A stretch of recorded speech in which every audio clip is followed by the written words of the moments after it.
All right, what's up, guys? It's Parnellyx. I'm a Warwick player in the NA server, and I've been challenger since Season 8. This is going to be my Warwick top lane guide this season in a little bit of a different format. We're doing the 2-hour format that Xpedu and Solar Baka have done. We're going to like kind of add our own twist to it. But yeah, I'm just going to show you guys how to play Warwick top lane and why you should listen to me. Well, I got 1,000 LP last season playing Warwick top lane. And I'll actually just kind of briefly just mention this little story because I think that was the most impressive run I've ever had in solo queue. Last season, I was hard stuck master, low master, and diamond 1 for most of the season playing jungle mid. I was tilting a lot. I wasn't playing my general play style. Warwick wasn't in a good spot either, really, in the jungle in particular. So I was letting it get to my head and I just wasn't playing well. 2 weeks before the season ended, I was master 0 LP.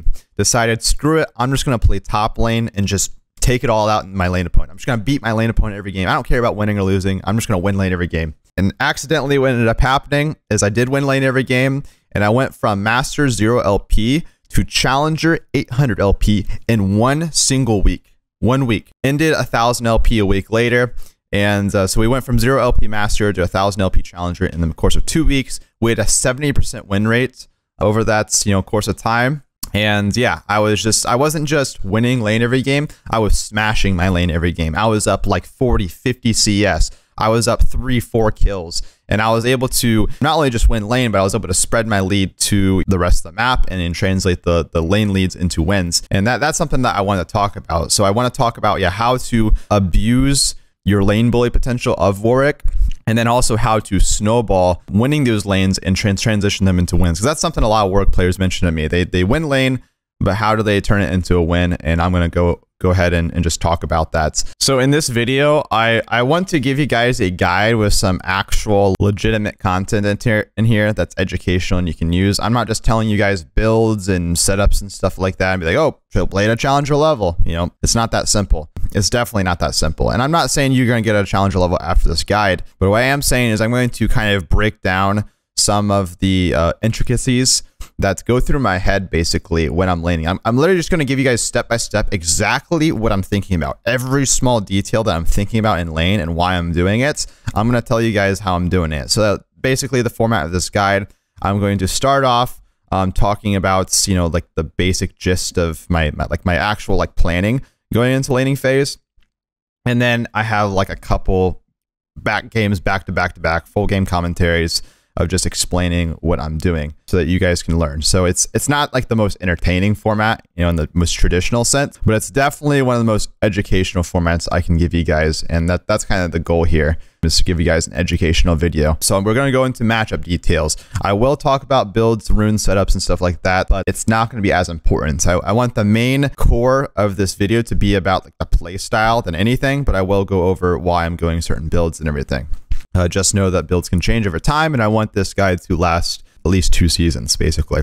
We're going to go into just like general top lane mechanics. We're going to talk about decision making, how I'm tracking the enemy jungler, just like rules that I have that I stick to, and just like any like details that can help you guys. I'll talk about lane cheeses. I don't know. There's going to be plenty of stuff that I'll talk about. Without further ado, I don't want to ramble too much. I'm a rambler. So let's go ahead and just get straight into setups and builds and everything. All right, first things first, let's talk runes. I have basically 2 different rune pages I run for Warwick top lane. The first is going to be the grass page with resolve primary. The second is going to be precision primary with your choice of PTA, lethal tempo, or conqueror. So the grass page is going to be used in matchups where you want to short trade versus the lane opponents. So this is great against champions that can disengage you very easily or you can't stick onto very well.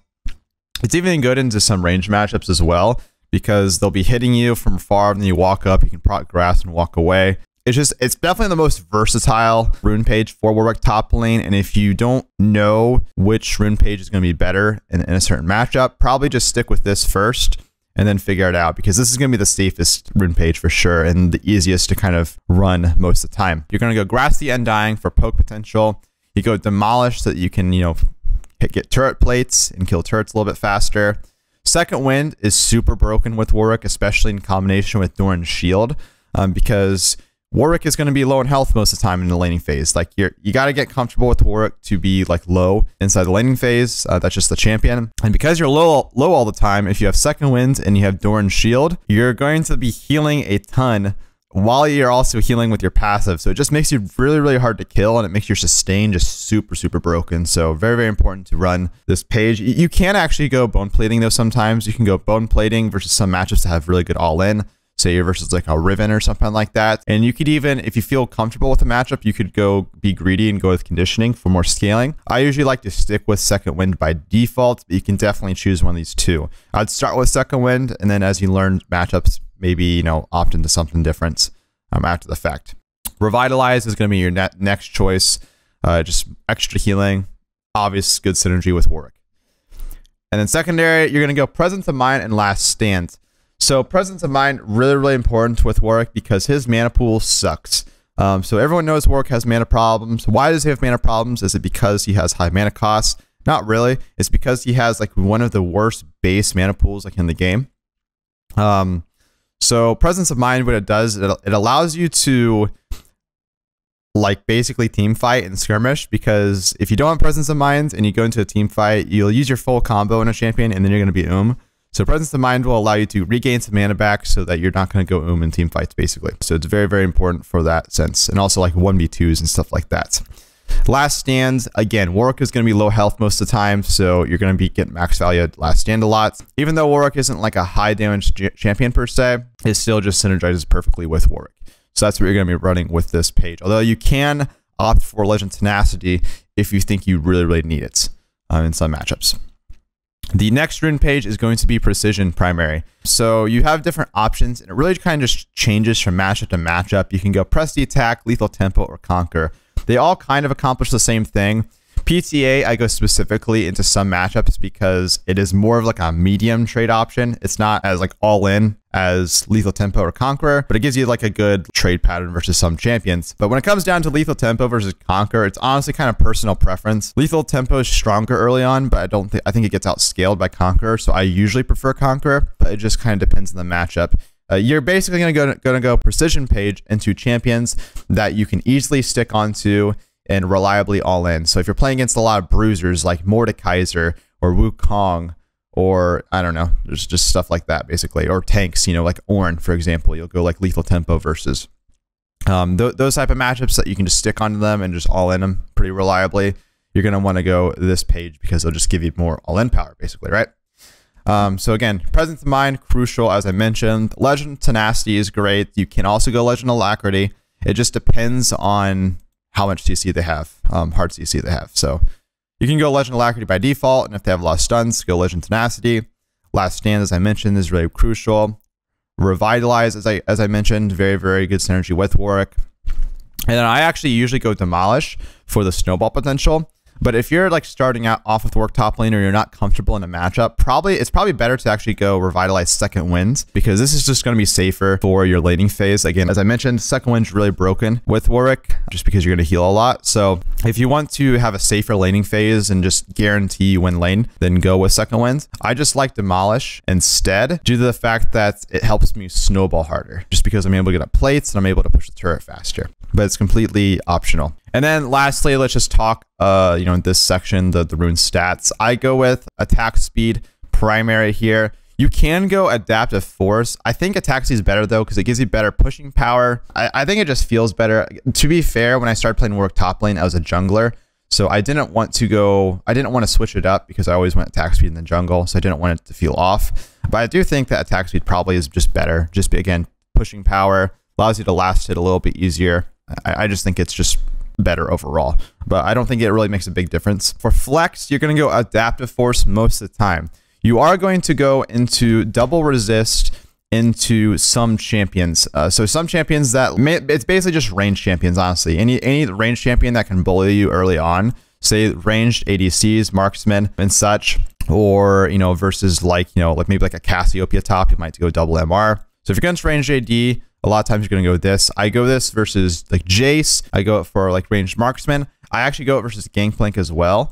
But other than that, just stick with adaptive force. Go this if you like really need to, you know, absorb some poke basically. That's the reason I go this route. And then also one more thing I didn't mention. So I do run this page with second winds instead of demolish. And with press the attack in particular against ranged marksmen. And I run it in combination with Ignite because you'll have kill pressure level 6 and you can just play like an assassin. So when I'm playing against like ADs, like ranged ADCs, something like Akshan or Lucian or something like that, I'm usually just going to run this page. Probably go double armor. I'll go press the attack with second winds.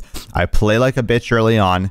You just kind of try to survive early on, and then when you hit like level 6, you just try to play for the all-in. You have press the attack and ignite, and you can just like one-shot a lot of ranged squishies. So that's one particular strategy I picked up recently, but is very, very good. Okay, so next let's talk summoner spells, and you're only going to have really a couple options. The main option you're going to be running 90% of the time is going to be Flash Barrier. This is going to be your best bang for your buck. So Flash is just really, really good. One of the best summoner spells in the game. Not much to say about it. And it's very, very important in Warwick. There's so many like plays you can make with Flash. So it's just amazing. But on top of that, you're going to run Barrier. So why do you run Barrier? Why do Warwicks run Barrier? It's pretty simple. Warwick is really, really low in health most of the time in laning phase. He sustains low in health, and it's hard for enemies to DPS through him. So the only opportunity for enemies to really kill Warwick in laning phase is to like burst him. Barrier just prevents this. So if you know someone's like poking you down and you're low in health and they see an opportunity to kill you, they might throw out all your burst. You can press E, you can press Barrier, you don't die, and now they don't have any kill potential in you anymore, and you're just able to heal up while your Barrier is up. And it just makes you just so hard to kill. Not to mention, Barrier has a low cooldown. It's only a 3-minute cooldown, which is very low for summoner spells. Sure, it doesn't scale well. It's actually probably one of the worst summoner spells in the game in general. But for Warwick in particular, it's just great. And it allows you to play super aggressive in lane and bait people out. And even in late game team fights at the end of the day, it's just bonus health. So just very, very versatile for Warwick and just has like the perfect synergy. Warwick is definitely the best Barrier user in the game, and that's why we run it. You can also run TP. You can run Flash TP. I don't think TP is that good for Warwick though, because you want something that strengthens your laning phase, which is what Barrier does. And Warwick isn't like a great split pusher, just due to the fact that he is pretty good in the side lane at 1v1ing champions, but he doesn't have good tower taking potential. So you're not going to be playing like towards the split push most of the time. So that's why you don't like to run TP. Not to mention, you don't really have great like TP flanks in particular. So it's just not that great in Warwick. So TP is, while it is an option, if you're comfortable with it, you can go it. I would recommend Barrier though, almost every single time. And then Ignite. Like I mentioned, when talking about runes, Ignite, good against ranged ADCs, and really like any like ranged like squishy champion, maybe like a Teemo or something, you can run Ignite versus, and it'll basically accomplish the same result. It's just you're playing to kind of like sack the early like laning phase, and playing for the level 6 power spike where you can just all in and have like that assassin-esque kill potential. Okay, next up, let's talk about skill order and itemization. So as far as skill order is concerned, you always start with Q. Pretty straightforward. Level 2, I usually like to get W second so that I can push them the wave faster, CS better, and if the enemy is low on health, you can actually get like a blood trail on them, which will allow you to close the gap in lane. But it's completely optional. You can actually go E second as well. It'll give you like more reliable trade because you can Q onto someone, you can get the damage reduction, fear them away, and you just guarantee win a trade. I don't think I need it, but it's just kind of a personal preference. Some Warwick players like E second, some like W seconds.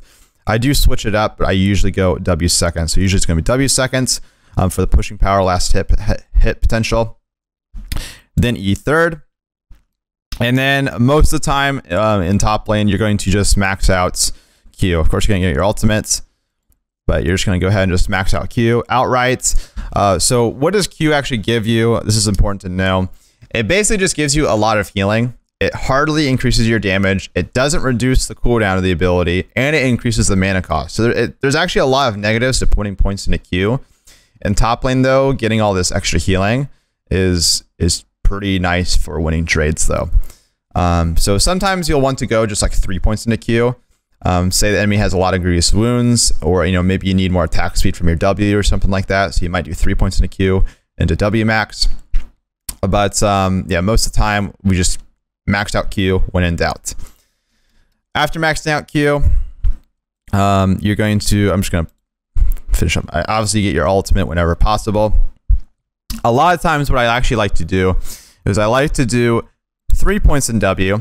This gives you enough movement speed to, like get value out of, running across the map basically and, catching up to people. And it gives you enough attack speed that's you just kind of shred people when they're low in health. It just feels right. And then I like to actually just max out E all the way. The reason why I like to max out E all the way at this point is because like in the mid game, mid-late game is when team fights are happening, and your E just gives you the most value for team fighting, because as you put points into it, you get more damage reduction and you get a lower cooldown. And so if you're able to spam this multiple times in team fights, you become really, really tanky. So you want to make sure that you have a lot of points in this by the time that big team fights are coming around. And so I try to have it maxed out before level 16 for that reason. So, and then we just, of course, put points into W last. So that's skill order for Warwick.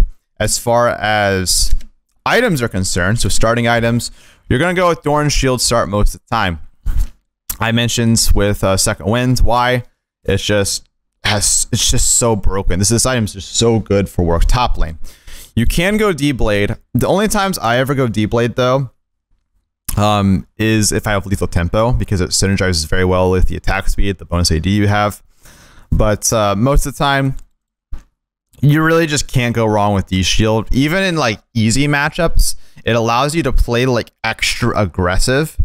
So in a sense, it actually becomes like an offensive item because you're just going to be unkillable and you can just play like as aggressive as you want. Whereas with D-Blade, you kind of have to respect your opponent more, even though you do have more kill potential. But so generally, let's say 90% of the time go D-Shield, probably 95% of the time go D-Shield, 5% of the time go D-Blade. But it is personal preference at the end of the day. I just think D-Shield is just too broken to pass up on. So there's going to be a couple different core builds right now you go. So there's two categories. There is the scaling build, scaling late game build. There's a scaling late game build that makes Warwick an absolute late game menace. He just becomes like a Jax almost of some sort. Close to a Jax, I guess. It really depends on the enemy team comp, but Warwick can scale like an absolute beast. People think Warwick doesn't scale, which is really wrong. Warwick scales really, really well. But he does need a snowball. That's the thing. He needs to kind of be ahead, because if Warwick falls behind, then he's not able to farm reliably or get to his power spikes that he needs. Like he just kind of scales exponentially, so he needs to be ahead to get to that point. So he's like a snowbally scaler sort of champion. So there's a scaling build that you're going to be running against champions that you either can't snowball versus very well early on. So maybe you're playing versus like tanks or something like that, and it's hard to kill them, like a Shen, for example. It's gonna be hard to kill a Shen over and over again. So I usually go a scaling build versus them because we just kind of farm it out. You'll go scaling build if you lose lane sometimes. Say you just think that you can't recover the lane and you just need team fight power later on. You might go the scaling build. And you'll go also the scaling build if you're winning lane so hard early on that you don't need to build for lane, and you just might as well just play for the 1v9. So those are situations I'd run scaling build, and when I'm talking scaling build, I'm talking Titanic Hydra Rush. We're rushing Titanic Hydra, and then you go Sunfire. And then your next items are going to be, and I'll if you guys want to keep up to date with what I'm building and everything, just subscribe to my YouTube channel. I'm gonna constantly update my builds on my my channel. But lately, I've just been doing like this.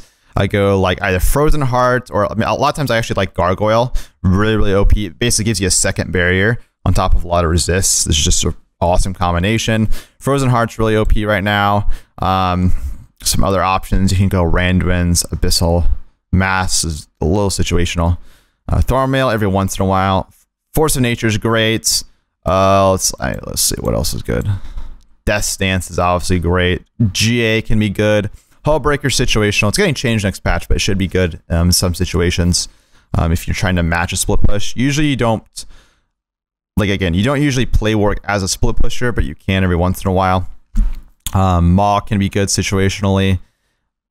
Bork is good every once in a while with this build, and Death Stance is obviously just kind of OP, so that's also good. And with Witsence, if I didn't mention that already. So you have a couple of different options. Those are the items that really stand out to me. Oh, also, if you want anti-heal, I actually usually don't go Thornmail. I usually go Chempunk Chainsword most of the time, just because with Titanic Hydra, you're able to apply the anti-heal in like a cleave.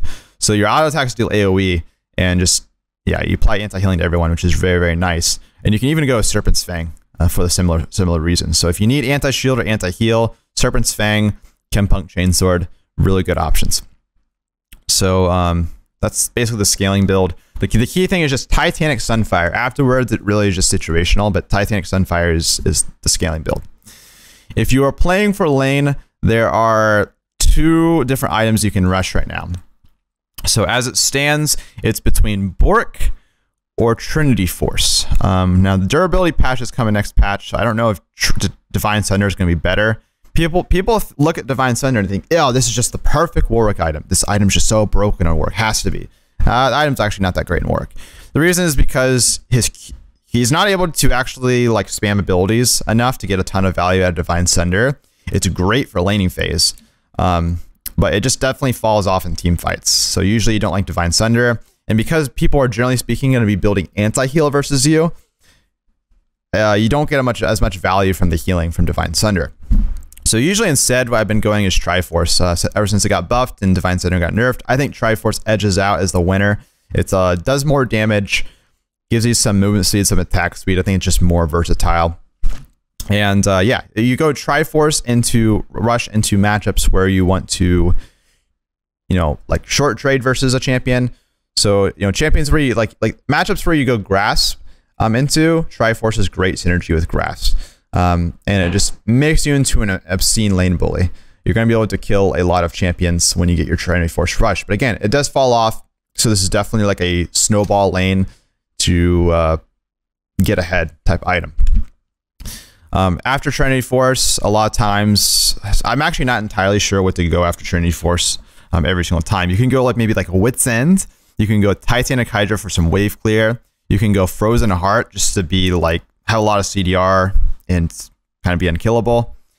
Death Stance is another option actually. Death Stance is pretty good here. I say those are generally the items that I build after Trinity Force, and you just build any bruiser or tank item that I mentioned after the fact. So not much changes there.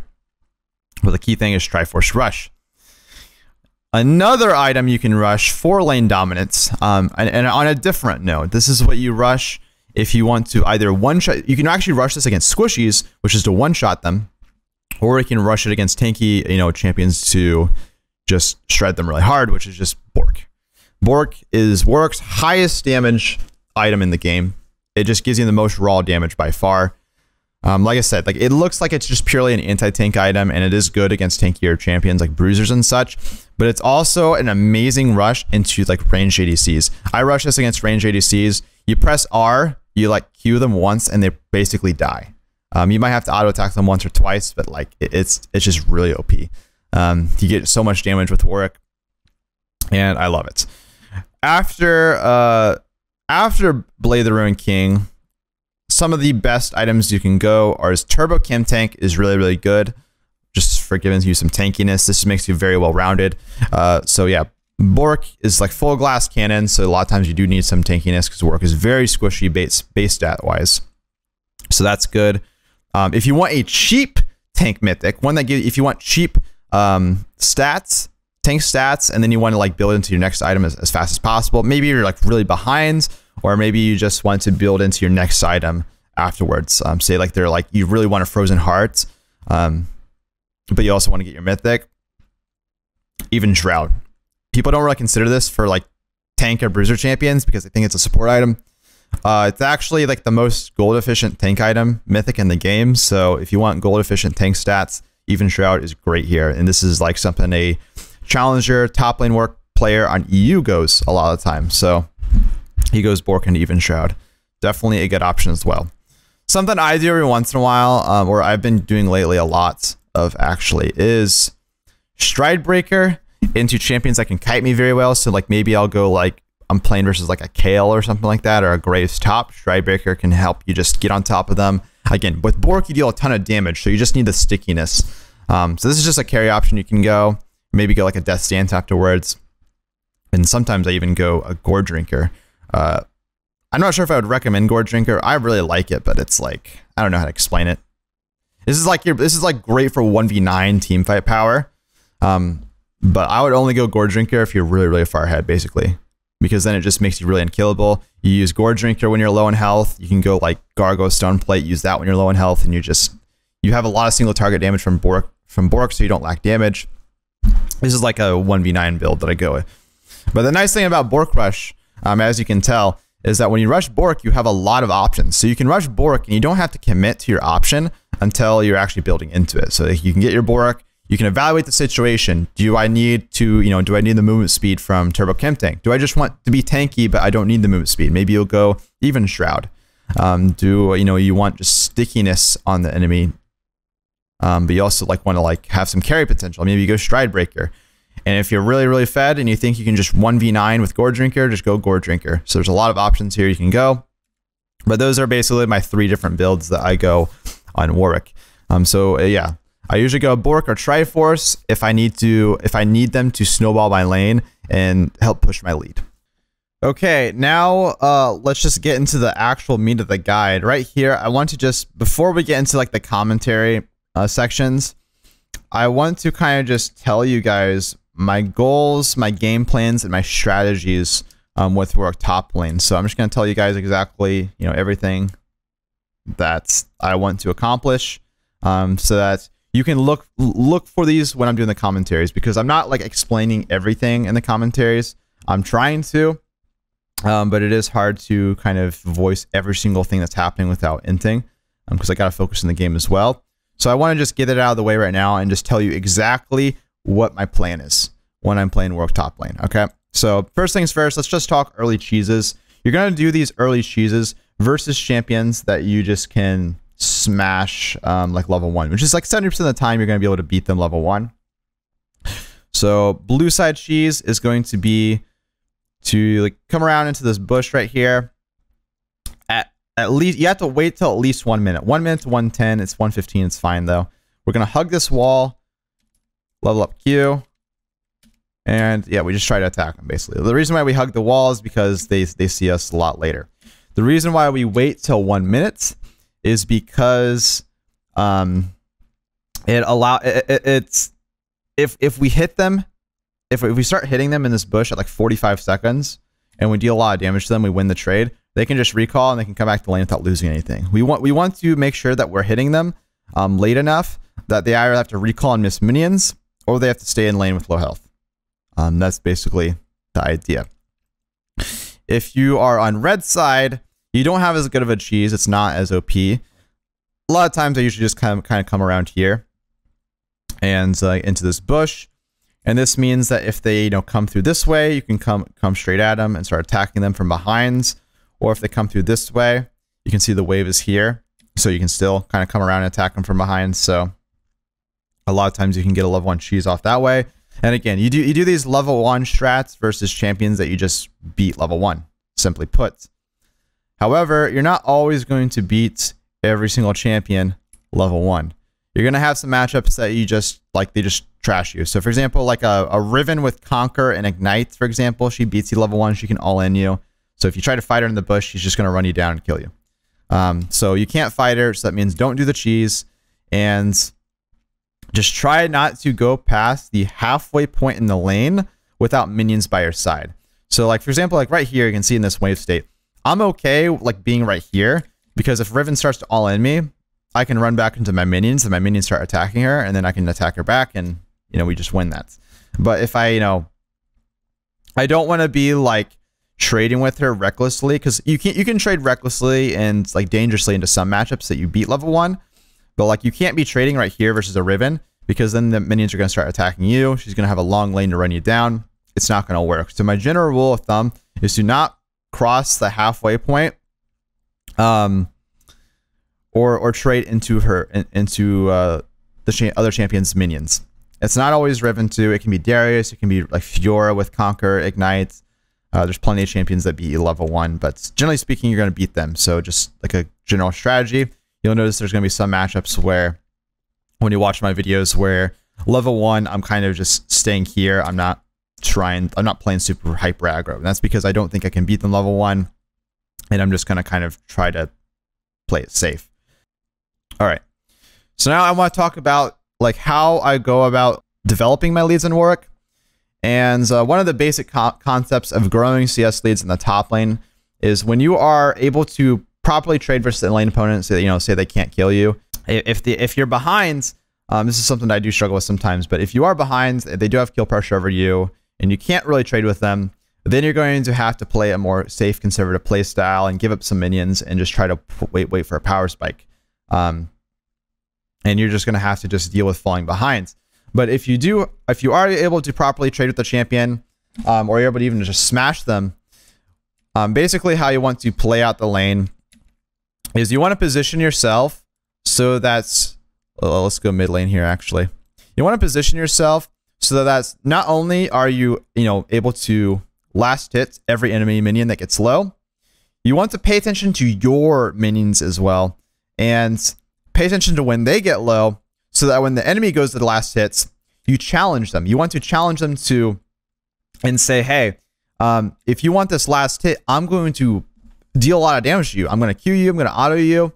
And that's going to force them to make a decision between, do I go for the last hits and get poked out, or do I just give up the last hit and then let the minion lead grow? And this is why Warwick is just so OP. Say like the enemy's right here. So I'll position myself right here, and like see this minion gets low, boom, walk up, auto Q. It's a target dummy, so you'll see exactly what I'm talking about. But the general premise is positioning with Warwick top lane and lane against opponents that you aren't just behind against is about positioning yourself so that you are able to last hit every minion you can while denying every last hit that you can, and just develop this CS lead over time. Once you get to the point where you are just noticeably stronger than your opponents and you're able to just kind of hold a freeze against them, you're going to try to hold a freeze. So this is like one of the best ways for Warwick to grow his lead, and one of my goals is to get to the point where I can grow a freeze. So maybe you get a kill early on, maybe you just are up 20 CS and you just hit like a power spike, something like that. If you get to this point and you feel like you're stronger than your opponents enough to where you can out-trade them even in a minion wave, what you're going to want to do is you're going to want to try to push in the minions under turrets so that they can bounce back, and the wave is going to end up, like you're just going to go ahead and just do some light last hitting, let the wave kind of push back to like right here, and you're going to try to tank the minions, pull the wave into the bush, and let the minions just stack up around here. And you can do some thinning and stuff as well. But the goal on Warwick is to try to get to the point where you can freeze the wave, because it just kind of builds off that point I just mentioned, where you want to get every last hit you can, but you also want to deny as many minions as you can. And if you're ahead of your opponent and you have a wave frozen here, it's just a bad positioning for the lane opponents. And it makes it very, very easy for you to just like grow your CS lead to something like massive. Like you can go up 20, 30, 40, even 50 CS sometimes on Warwick top lane, just holding a freeze. You don't want to hold the freeze forever though, but it's definitely huge for extending your leads in Warwick. People think, oh, Warwick's a cheese champion, just don't fight him. It's as simple as that. Well, if I freeze on you, you don't have a choice, man. So that's why Warwick isn't exactly a cheese champion. Because you can just force freezes really hard, and you have infinite sustain with your passive, so you can tank the minion wave forever. It's so OP with Warwick, and you'll see, in some of my videos, I do what's called a super freeze, where I just am tanking like 2 or 3 waves of minions, just an absurd big wave of minion, and I'm just able to sustain off the minions well enough that I can hold it. So you want to try to freeze to really grow your lead, and then once your lead is big enough to where you can when your lead is big enough to where you feel like you're not worried about the enemy jungler ganking you, or you feel like you can just kill your opponents under turrets or just push them out of lane really hard, what you're going to want to do is just start pushing the wave into the turret.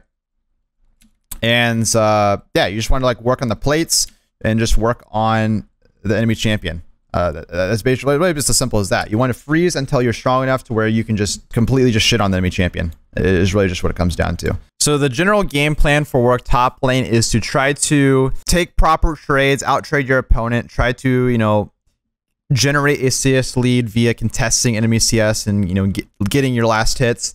Try to get strong enough to get to the point where you are able to freeze on your opponents, and then try to grow this big CS lead, maybe kill your opponent a few times for, you know, trying to break the freeze. And then once you're strong enough versus your opponent, oftentimes you'll be strong enough when you get your first full item, but sometimes a little bit sooner. When you're strong enough, you know, to your opponent where you feel like you can just completely roll over him, or you're not too worried about jungle ganks when you're pushing up, then you're going to push into the turret, work on some plates, try to kill the turret, kill the lane opponents if you can. Once this turret dies, then you're going to look to extend your lead, spread your lead around the map. You're not going to stay top lane. You're not going to be trying to go for this tier 2 a ton unless you have like a Herald maybe. Generally speaking, you're not looking to take, you know, play a split push play style. You're going to get this turret. Of course, you'll push out the side lane when you can, but you're going to look to maybe do some counter jungling. You're going to look to do a lot of grouping, maybe ganking with your team, and you're going to want to try to make your presence known. When you're playing, like when you hit your power spec and work, when you're strong, when you're stronger than anyone else in the map, you want to make that known. You don't want to be just farming for late game. When you're strong, show that and try to just press your lead. And that's just basically just the overall goal for Warwick top lane. Of course, not all of these, you know, points are going to not all of these points are going to be able to, you know, work. You're not always going to be able to get a freeze off. You're not always going to get the first turret. Sometimes you're going to fall behind and lead, but that's just like the overall goal of Warwick top lane, I'd say. Okay, so we're playing versus Aatrox top lane this game. He's running Ignite. That's going to make this matchup a bit of a challenge. We do beat him level 1. Kind of. I guess we trade with him even level 1, which we're fine with. Even trades are good trades for Warwick because we have so much sustain. I mean, Aatrox has sustain too, but he has to hit champions. It's obviously not as good as Warwick. So we're going to go over here and just see if he walks in the bush. Probably not going to. This matchup's unique in the sense that we go PTA versus him just because it fits with the trade patterns we go for versus Aatrox. And we're going to try to poke him here. There we go. Let's back out. This trade's a little weird. And we're just going to try to zone him off the XP of these melee minions. That's our goal here. So I didn't get any of these CS, but I got all of the XP. He lost out on at least probably all the XP, I think. I think he missed out on 2 or 3 of the XP, minion XP there. So we got a substantial lead against this Aatrox. And that is a good first step in the laning phase I like to do sometimes. You don't have to go for that cheese, but I do it sometimes, and it's pretty good. Sets the tone. So we're much stronger than him, level 1. He does have the range with his Q, so you gotta like play to that. But we're not going to like... Well, actually, wait, I didn't see where Shaco started actually in his jungle path. So that's something that you need to always do as a top laner. Or yeah, as a top laner, you always need to make sure you're paying attention to where the enemy jungler is starting. That way you know how aggressive you can play if you need to crash the wave in early and go for an early ward. So we're just going to go ahead and crash the wave, go for the ward because I wasn't paying attention. So Shaco was top side. He opted for a... Was she or invade?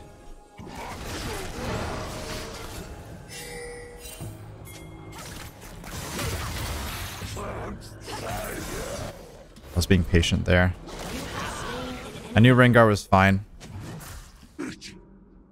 I don't know if you realized that, but I was just waiting. I didn't want him to Q away basically, and I was able to retain my flash. So I actually didn't opt for a... Oh, actually, wait. Never mind. I should go in ward again here. So I might miss out on a minion or 2 doing this. Not ideal, but it's fine. It's definitely worth it. So the reason why we do need a ward is because I realized I killed Shaco and he doesn't have his blue. I got his red buff, so that means he still has his blue side available, which means that I'm gank territory here.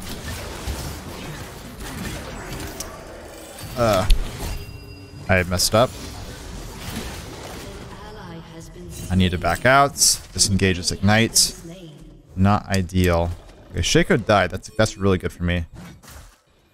So the wave's shoving back. It's kind of tough here because he can kill me if he full combos. There we go. We're gonna juke that. We can actually kill him now. We don't even have to flash. I lied. We do have to flash. He's fast as hell for some reason. So that's really, really nice. Really, really nice. Really, really, really good. That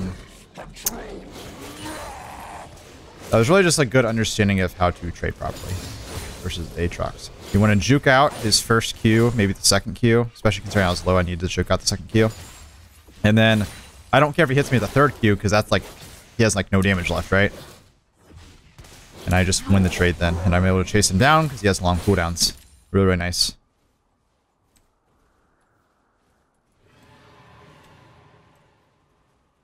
Yeah, it's a fire skin. I agree. So, against Aatrox, well, against any champion, our goal here is to try to hit every CS. Like, when you play top lane Warwick, you're playing for the CS lead. You're playing for the CS lead. So that means we're going to try to get every CS that we can. And we're going to position ourselves so not only are we close to the minions and able to last hit every minion, but we're also paying attention to our own minions and trying to zone them off them. All right, we're trying to do a little multi-tasking here. We're going for his minions to last hits, but we're also realizing that he wants to last hits, and we're going to position ourselves aggressively so that he can't get many minions for free. Now, if it comes down to like, you know, like right there,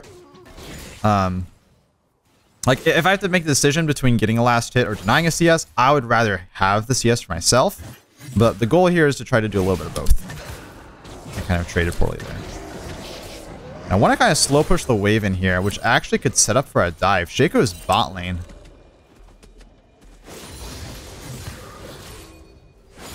We actually can probably set up for a dive. I'm setting up my jungler. I'm not able to do this on my own because we don't have enough damage.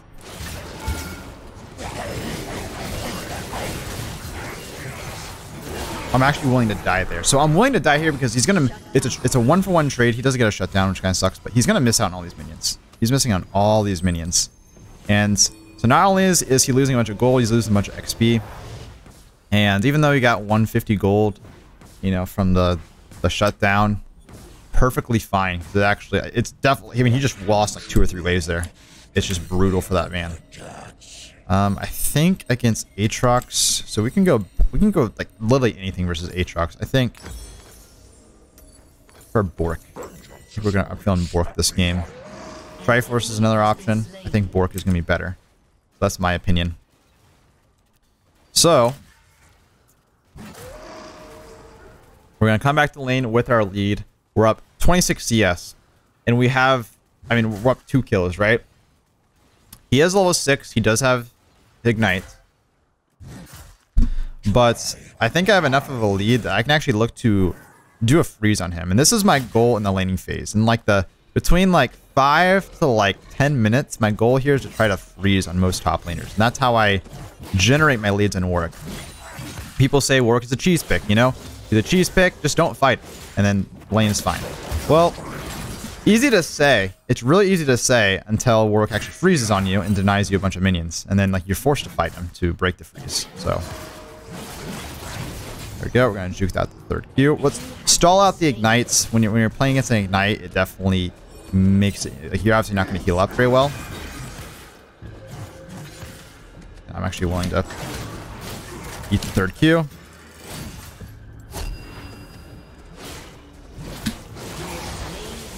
And there we go. So now we're actually going to look to do here is we're going to do a super freeze. Super freeze is a Warwick special. By super freeze, I mean this normally is going to kill us if we're playing any other top laner. But for Warwick, we don't care.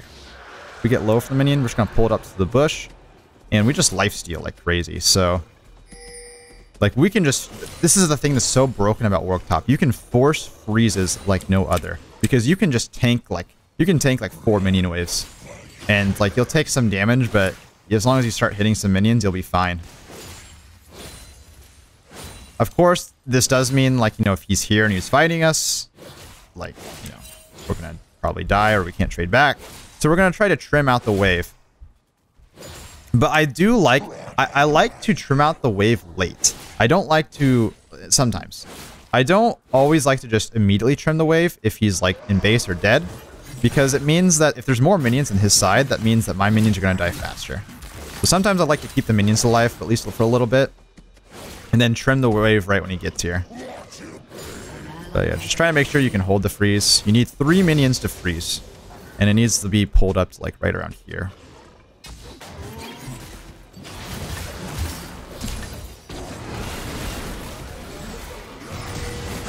Okay, you know that's a Shaco, because he had the trinket thing.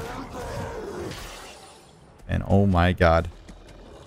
I think we're good. Okay, that was sketchy. Well, the freeze broke because of the gank, which is fine. And then the day. Oh. Nice. Okay, so we're just gonna go ahead and push this in. We can refreeze later if we want.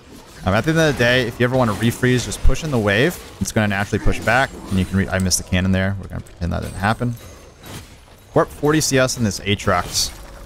We did get a little jungle help for sure, but kind of pooing on this kid. Only fitting for this man's name. Ooh, I can actually kill this Shaco. Auto Q. Easy. And now we're actually at the point we're gonna go ahead and reset. We're ahead enough in this lane. We're well ahead enough in this lane. We got our Bork and more. Just crazy at this stage of the game. The city is my hunting ground.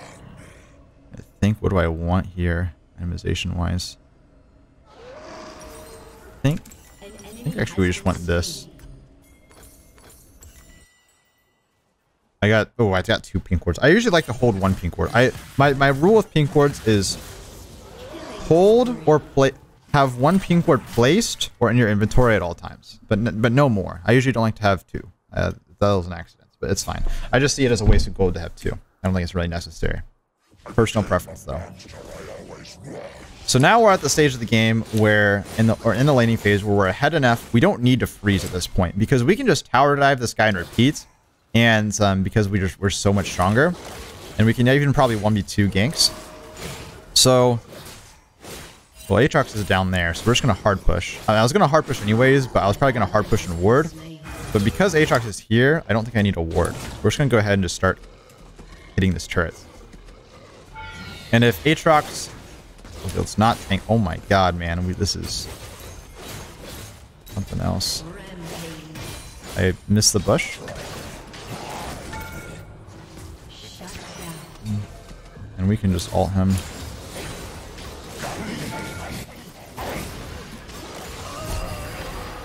That just didn't happen. Oh my god. That was the worst. That was the worst Warwick play of all time. That was the worst Warwick play in recorded history. But it's okay. The game is still fine. I think actually what I want to go... I'm not sure what to go after. Well, after Bork, you have a couple different options. So I'm trying something a little bit new here, where we go Titanic Hydra after Bork, and then we can go into Stride Breaker, or we can go into Gore Drinker. You can also go for Turbo Chem Tank. You can go for Even Shroud as well. That's like the cheapest gold efficient tank item. But we're gonna try Titanic here. Ideally, though, you're not going to int like that, but hey, it happens, you know? And it's not the end of the world if you die, but inting and throwing your lead on Warwick is not good. Warwick is a champion that wants to snowball, and every death definitely counts, so we just got to make sure we don't do that again. I misplayed that really hard. And the problem there is I ulted after Shaco uses box. I should have waited to be feared, and then ulted him. And that would have been fine. So Aatrox is there. We want to try to push this in and get these plates. So one of the goals when you're this far ahead on Warwick, though, or when you have a substantial lead and you have your first item and you feel like you feel like the enemy top laner can't lane versus you, your goal is going to be to try to get as many plates as you can and try to get this turret early. See if we can get in our plate. We missed. Oh, we did get it. Huge. Super, super clutch. Let's go ahead and...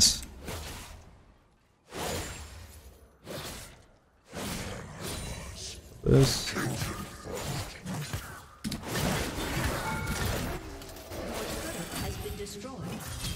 Why? That was a pretty bad trade by me. Not that it matters because I'm so far ahead. But because I did take a bad trade, I do have to worry about the Shaco. So let's go around here. Put a pink ward. I love... oh yeah, by the way, check this out. So when you're warding, you see, like, this is what I do. You click on it, and you see the green ring around it now. That means that it's barely on the edge of the bush. So you're able to stretch the edge of vision. See? Nothing, green. The green means it's in the bush. I don't know what I just did. I like didn't think that they were there, so we're just gonna like cut that from the VOD. We could work some editing magic, you know. So that was what we call an int. That's not how you play Warwick at a challenger level. Or a diamond level. That's not how you play it at any level, really. But my intention, I guess the important thing is my intention here. I wanted to try to spread my lead to the mid lane. So, you know, a constant problem that a lot of people have.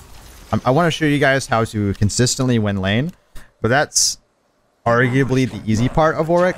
I mean, I'd say it's probably the hard part to win like lane every game, but you know, people definitely struggle with trying to, you know, carry their leads and actually carry the game despite, you know, after winning lane, because winning lane on Warwick isn't that hard against some matchups. And what you want to do is a lot of times you do want to get this top turret. It's a really good start to it, but you don't have to force it. And the main thing is you want to group with your team when you're strong. You want to group with your team, look to make roams, look to group for dragons, and you don't want to be just staying top lane. You want to use your lead. I am strong. I am the strongest guy, or one of the strongest guys in the game, right? So if my team is like team fighting mid, I want to be there for the team fight. That is my goal.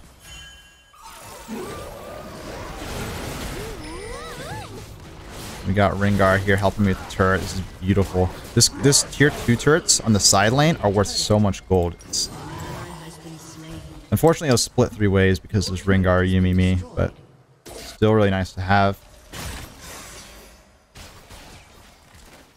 My teammates kind of get caught here. I don't even know what happened. Rengar's here. Okay.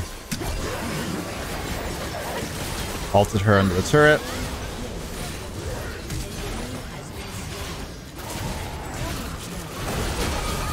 Nice. And that's just beautiful right there. It's right there. That perfect example. We want to group. We want to use our lead. I knew that even though we had 2 teammates that died, that me and Rengar and Yuumi were strong enough to take that fight on. And so we're going to force our advantage. We're not going to just be split pushing top lane all game. We see this blood trail on the Shaco. Just a Warwick specific tip. Blood trail. Let's put a ward down. Because I want to farm this wave, but I want to like see ahead of time. Anyone's coming for me. Should be okay though. Be relatively safe. It's just Aatrox. Not a big deal. Let's go do a little in and out action. And then let's look mid again. We still have a lot of gold to spend, but you know, a fight's breaking out. This game's a little snowbally.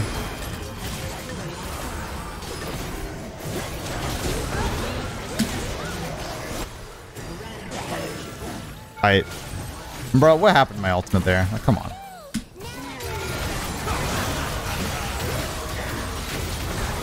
I got a little bit lucky that I didn't die to that Shaco. I forgot about that guy. So, you know, my awareness is kind of trash right now, if you can't tell. It's partially because I'm trying to focus on explaining what to do, but it'll happen. It'll happen. It'll happen. Okay, I need to go save this Yuumi.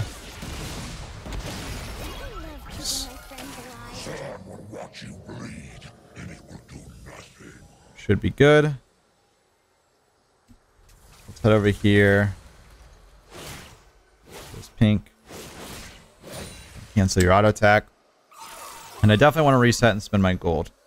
Usually your plan is not going to be to sit on this much gold, but because they're just constant fighting, we didn't have much of a choice.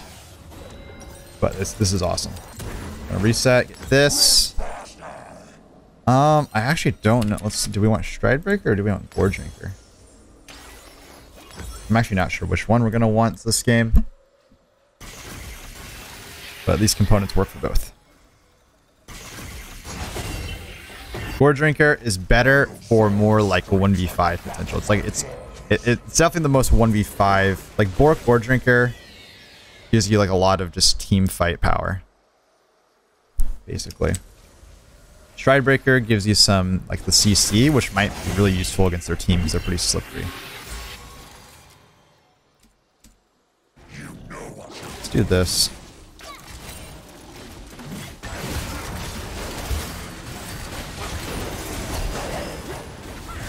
I entered really hard there. Entered really hard, so I was definitely overextended. I probably should have just ulted this way, actually. I should have ulted this way. I would have actually been fine if I just ulted like that, but I tried to like avoid the traps. And we kind of just threw, so this is why you don't want to throw. Throwing is bad, guys. It's not good. This is a perfect example of what not to. This is how you throw your lead on Warwick top. But I think we're still fine. Because we got this guy.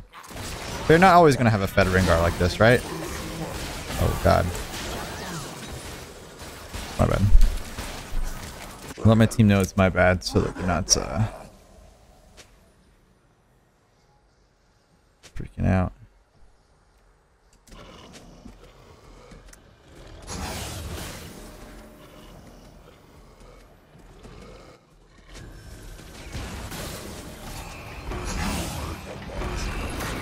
Let's sit in this bush.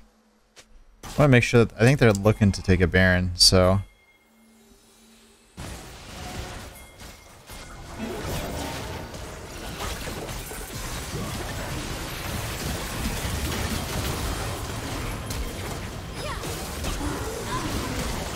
Good.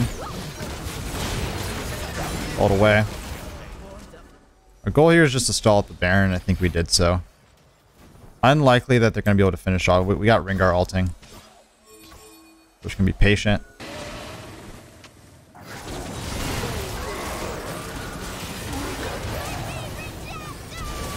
We're just going to try to tank. We're just going to try to draw some attention there. Our intention was not to actually go in, but to soak some abilities for the Rengar. And he's kind of fed, in my opinion. You know, it's debatable as to if Rengar's fed this game, but it's looking not too bad so far.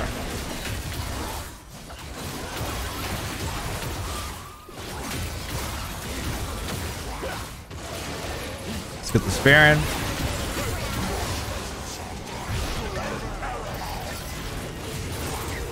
Kind of just pick that. Kind of just KS that Scuttle Crab. It's fine. And I'm actually going to want to go ahead and shove out the side lane.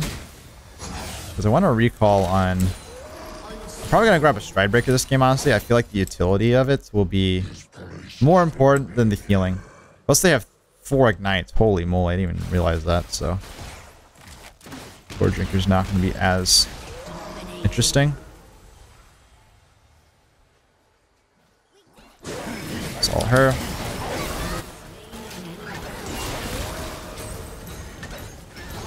Nice job, team. And again, we're looking to push out the side lane, but at the end of the day, we want to group. Like here, the general idea of top lane is to, I mean, unless you're playing like a split pusher, like Yor or something like that, even applies to them somewhat. But especially for Warwick, you just want to you want to be in the side lane when nothing is going on. But when something is going on, or you can impact the game, then you want to. Then you want to group. if like a team fight's happening at Dragon, but you're behind and you can't, and you think you're gonna lose the fight, then just don't, then go to the side lane, farm up, and just try to be patient, and wait for something to happen. But when you are strong, utilize your lead. When you're strong, utilize your lead. Man, Jinx just popped off there. I think we're good though. Yep, nice. Okay. So yep, that's game 1 of explaining how to play Warwick top. More to come. Welcome back, guys. We're playing Warwick versus Akali top this time around. It's more of a skill matchup. Leash. Really, most of these like even skill matchups are kind of like farm lanes. Kind of just really come down to you just like you can't dominate the lane level 1, right? So you can't like attempt to contest every single CS.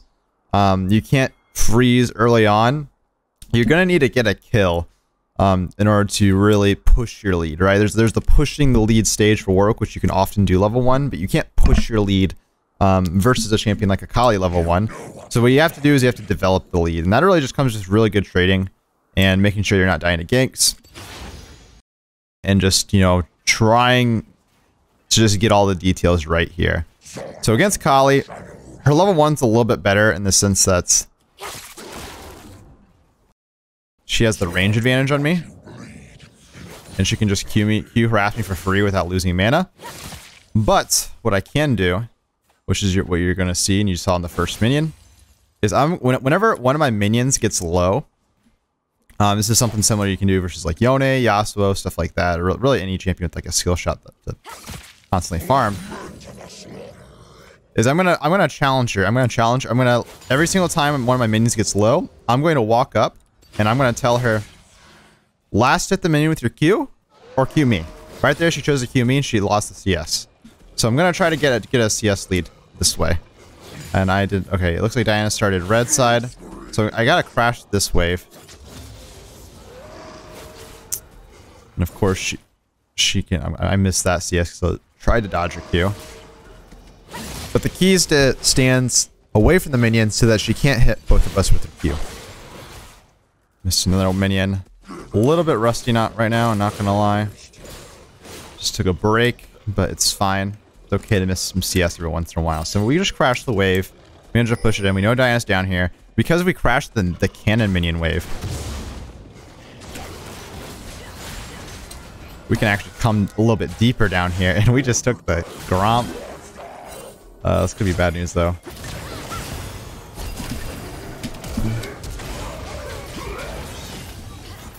Could be great news, though. What the heck just happened? Oh, let's go. Oh, let's go, man. Wow. Dude, the GOAT for sure. What just happened? That was just...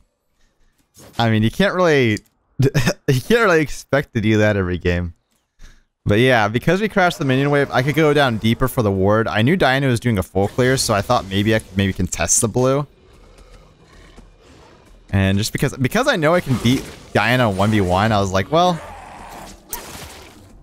I can probably contest this Gromp. It was definitely risky because obviously I got collapsed on, but it worked out. So you didn't have, like, I didn't have to go that ham for it. It would have been fine if I just, you know, didn't go that ham for it and didn't bait out the double kill. Because, like, sometimes obviously I just die there and it messes up your lane, right? The risk reward situation. I like playing for the risk. That's just my playstyle. I like playing aggressive, trying to push my limits. But you don't have to.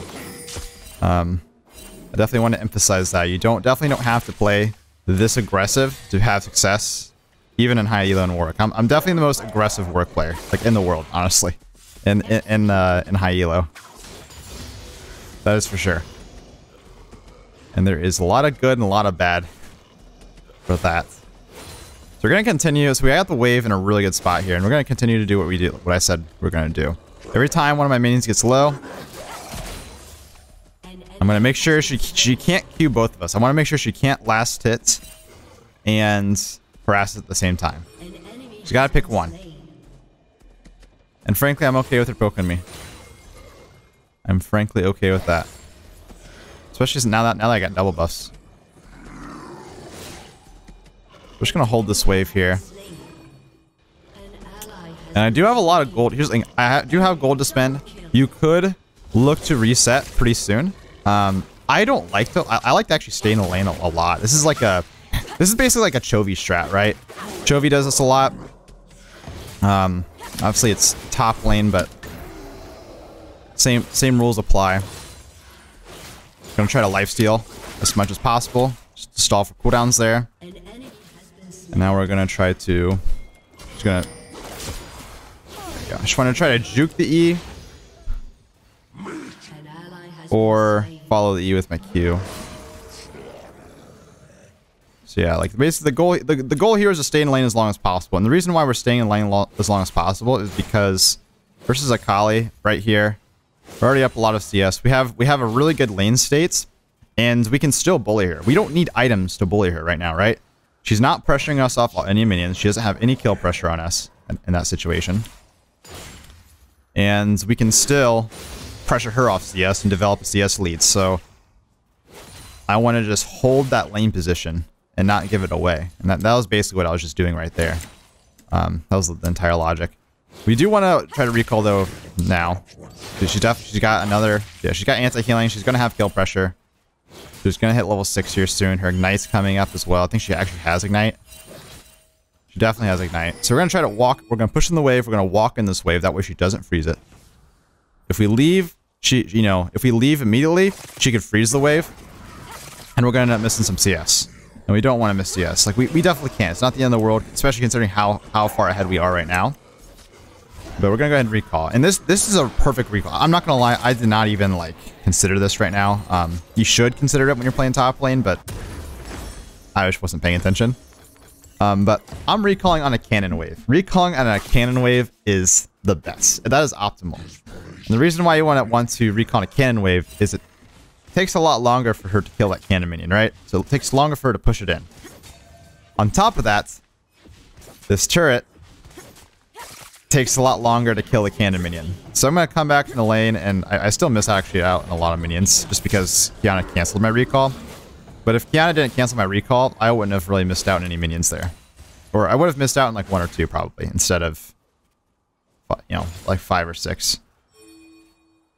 Those are just general lane tips, regardless of the lane, actually. Something I actually learned this year. Like, I hit Challenger without even learning that, and that's like one of the most basic lane concepts. I'm not even joking. I used to, like, I hit Challenger, like, playing mid lane 2 seasons ago, and I didn't even know that. I just recalled whenever I felt like it. But it is a nice tip. It isn't the end of the world if you don't recall on a cannon minion, right? So don't, like, overforce it, but it's optimal, right? If you can try to find it, you want to go for it. So we just recalled. We got some items. Now Akali's item advantage is clearly inferior to us. We pushed in the wave. The wave's going to bounce back. Let's go for a deep ward. It's a cannon wave, which means we do have more time. Actually, wait. We can go ahead and do a little counter jungle here. This is a bit of a Warwick special. Something you can do every once in a while. We're going to place a ward here. And like there's not really a threat of, you know, the wave crashing. She's not pushing it in. It's still going to bounce back. We're going to miss out on a couple, like we missed out on 4 minions, but who cares? We still blue buff, right? Definitely more worth. And even if Diana came, we would have saw her and been able to either run away or we could have even fought. So Kiana's MIA. We do got to be kind of careful. I'm not really too scared of a Kiana gank. Okay, I just missed the cannon. I'm honestly... Okay, I think she is... Never mind. She's not on the way. I thought maybe she was on the way. Just because of how aggressive Akali was playing there. Go. RQ. Easy peasy.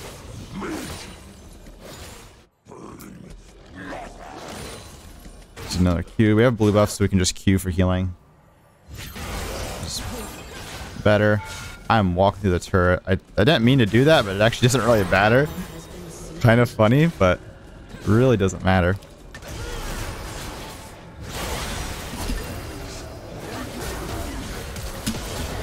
A little greedy. A little greedy. The Soraka ultimates is what I didn't expect. But yeah. Remember I said, you know, like I definitely play a little over aggro sometimes. And I think given the state of the game, you don't want to go for these plays because you do got to consider the risk reward. Like that was definitely I'd argue that was just definitely a bad play by me. What do I want here? I don't mind. I'm just gonna grab that. I don't even know what I want next. But yeah, so you don't want to go for that because we are ahead across the board. All we need to do is not throw. Plus we outscale. Well, I do very well into the enemy comp, right? So as long as they're not super fed, I can just roll up. So there's no like need to go. There's no need to greed, right? There's no need to greed. Keep that in mind. If there's no need to greed, then don't do it. I do it still, and that's why I'm hard stuck right now. But it is something to keep in mind. Now we got our Triforce. Our damage is just batshit crazy.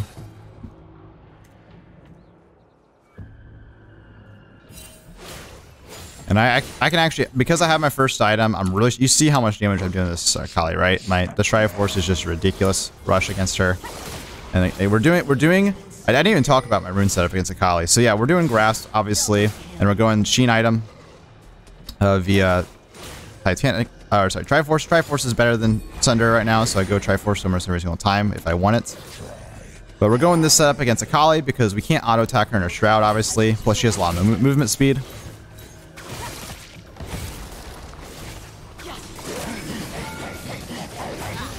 So we just poke her. We just poke her every time she walks up, basically, like, right?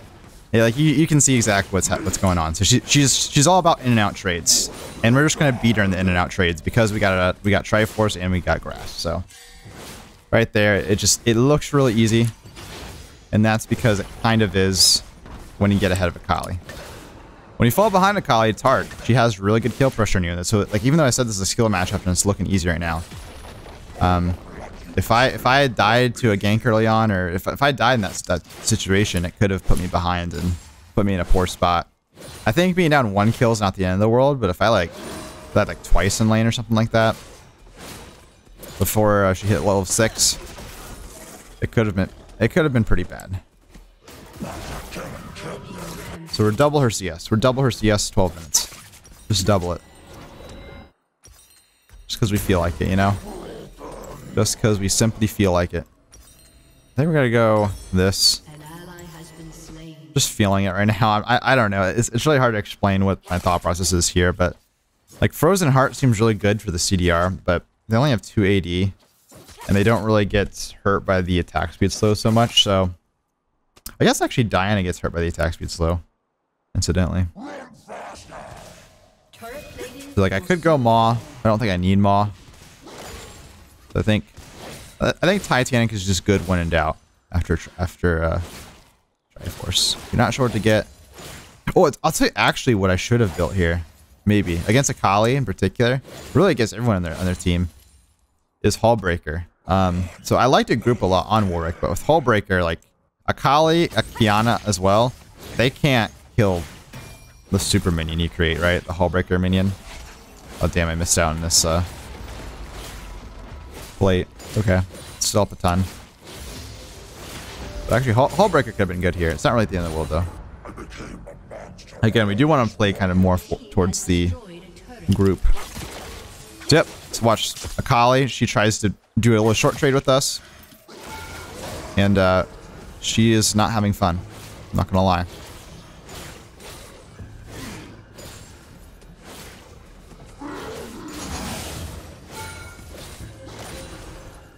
You could argue she's having a bad time, in fact. I'm not going to just straight up dive here, just because I don't know where everyone is. We see Soraka was like kind of up here. And Soraka also, I think, has ults as well. So that could throw us all up. That could throw us off. And again, no need to greed. We're going to keep that in mind. So there's no need to greed. We're not gonna hard push our lane. We might push a little bit harder, though, if our team is behind, right? If my team is throwing... well, speaking of throwing, you know, if our team starts to throw a little bit more, I might press my lead more, just because I need to. But if everything is going good, Everything's looking all right.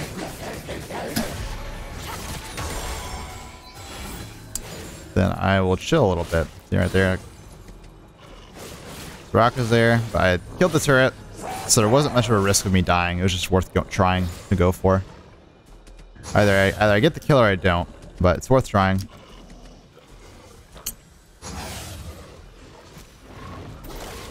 I realized I actually bought a pink ward when I already have one placed.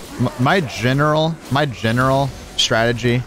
Everyone has a different strategy with warding in League of Legends. My strategy with pink wards is I always have one either placed or in my inventory at all times. One or the other. I usually don't do this where I have one placed and I have one ready. Unless the one that's like placed is in a very risky spot that's probably going to get killed. But I don't think this is going to get killed anytime soon. So I don't think I really needed this pink ward, but it's okay. We will figure it out. So now we're actually going to start putting points in our E. And we're going CDR boots against the enemy team. Play steel caps obviously aren't very good. They have like one auto They have one auto attack based champion. I guess Diana kind of is too, but nothing special. And they have no CC, so Merc treads aren't that great. So, and see, we're doing a balanced amount of damage. Doing a balanced amount of damage. My team is dying. How are we feeding this hard?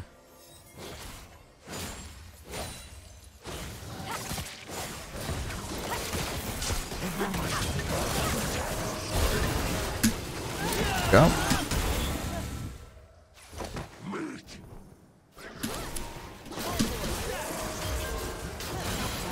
That was close. That was actually close. Wow. She missed her Q. There's a world where I turn that. I don't know what that world is, but, you know, I guess if my barrier came back up, or if I just never had to use barrier, or if I never had to use flash. Well, I had to use flash to get away, but if I never had to use barrier earlier in that fight, maybe. Just maybe, you know?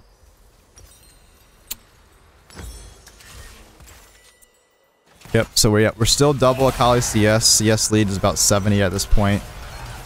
He's having a great time. So we see a dragon. Third dragon's coming up. I mean, we got the outer turrets, but even if the outer turrets were still up, we're still not really looking to split push really at all. I'm heading this direction to see if I can push out the wave, but because it looks like we're trying to set up vision, I need to kind of help my teammates. You know, they're in a risky position. Worst case scenario from grouping up is I miss a couple minions. Worst case scenario, if I go top lane, is my team dies and we throw everything, right? So obviously I'm going to be willing to just give up some minions in those states. And I'm strong right now. Like I'm not playing for another power spike. I'm at my power spike. I'm looking to fight right now. Our team is strong. We win every team fight. So just group. Just group at this point. I don't care if she's able to crash the wave. Even if she gets the turret, I don't care. Probably won't be able to.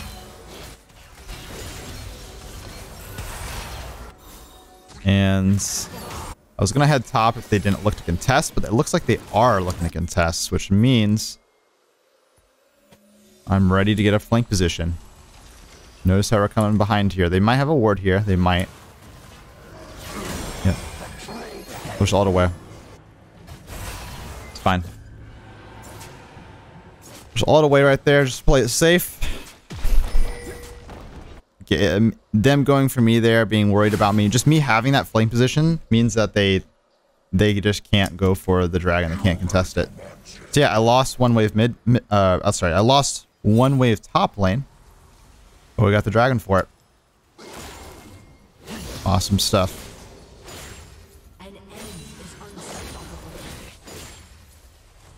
Count is fed.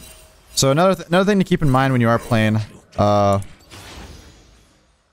Warwick, or really any champion, but definitely applies to Warwick, is I mean, before I even get into these team fights, I need to consider. Yeah, my team is just kind of throwing here. There's nothing I can really say. My team's just throwing. I'm just gonna go ahead and just try to farm what I can, because Grouping bot lane here wasn't actually going to do anything. Like, we don't have good siege, so I don't know what the plan was.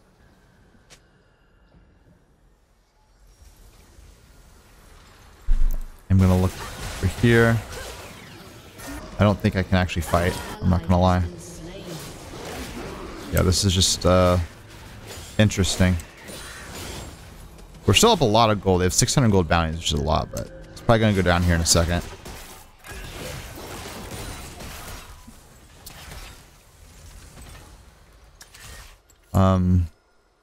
Damn, what was I going to say? I'm trying to remember, man.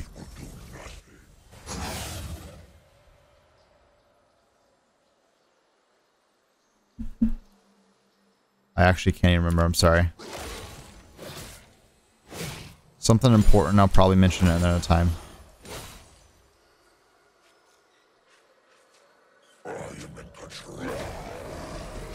Oh, yeah. Okay, I know what I was going to talk about. So, yeah, something to keep in mind when you're playing Warwick, or really any champion in the game, is to not, like, you want to prepare for every fight. You don't want to just show up to the fight and not know what the heck is going on and just try to react. You got to, like, have a plan. Who do you want to focus? Who is the second person you want to focus? Right? So you got to like keep these things in mind. It's like, so I'll make a pick if if someone just shows up and if someone's caught out, I'll make a pick on them. I'll just ult them. But if a full out fight breaks out, I'm going to go on this Yana.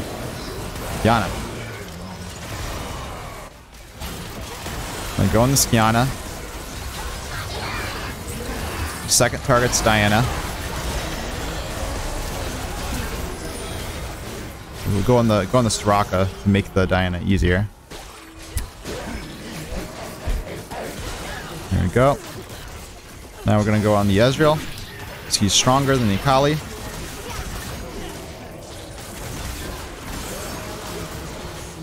Now we're gonna go on the Akali. She's the last one left. But we're just prioritizing the strongest targets for the people. Not only the strongest targets, but the ones that we're able to actually deal with. Like, sometimes you can't go for the strongest target. Right? So you gotta, like, try to consider that. Sometimes you gotta consider... Sometimes it might not be the strongest target in general, but it might be the biggest threat to your threat. So, like, say we have, like, a Fed ADC, right? And they have a Fed Ezreal. Well, if our ADC is, like, the win con for us, and we just need to make sure he stays alive, then I'll just focus the front line. I'm not gonna die with the Ezreal unless it's, like, literally free. Just keep that in mind. Go ahead and do some counter jungle. Let's come down here. Take the Krugs. We got Dragon up in a minute. Now, key thing, when a big objective is about to spawn, you don't want to recall at like 20 seconds before the dragon spawns. You don't want to do that. You want to recall at the very latest, like 30 seconds. And that's like really if you are like have an item that you just need to farm another camp for or something. Generally speaking, recall a minute to 40 seconds beforehand. Try to be there and be able to get prio of the area before the objective spawns. I think we're just going to go Maw next, so let's grab that.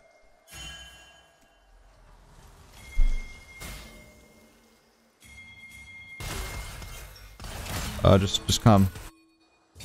I don't know. Yeah, ping. I'm pinging this. I don't know what my really is doing.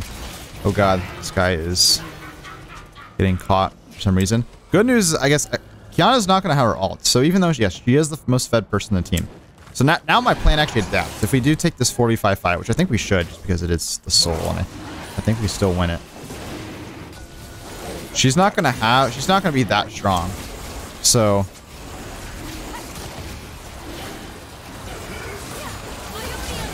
Okay. We're going to go in.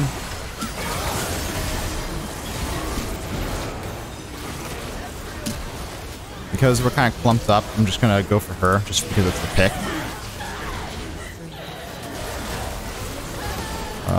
So yeah, we were outnumbered in that situation, so I had to go for the Akali. That's why we adapted that. Just group. God, this is a solo queue special, is it not? Like, the game was just so easy. It's still easy. All we have to do is just not get caught out and die. But now it's like actually kind of tough. It is actually getting kind of tough just because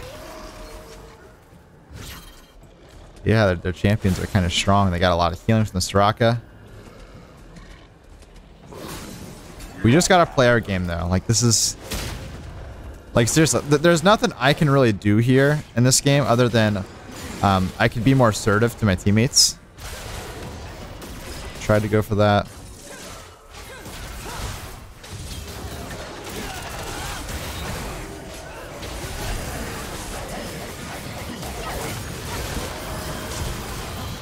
Damn. Do we really not kill the Diana? I tried to get in position to ult away. Okay. I think it kind of worked. I mean, I gave away a big bounty. Just this thing that sucks. Maybe I held my ult a little. I don't know. I thought I was going to be able to create space regardless. Oh my god, my ADC really does not know how to position against a Kiana. Just...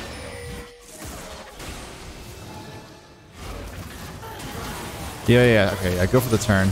Zach can tank this forever, so this is good. This is actually good right here.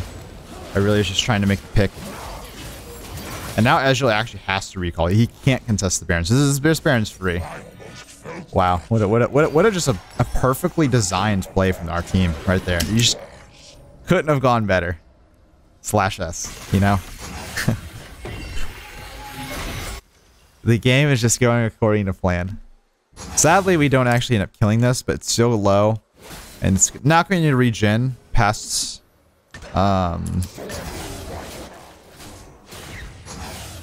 So, interesting fact.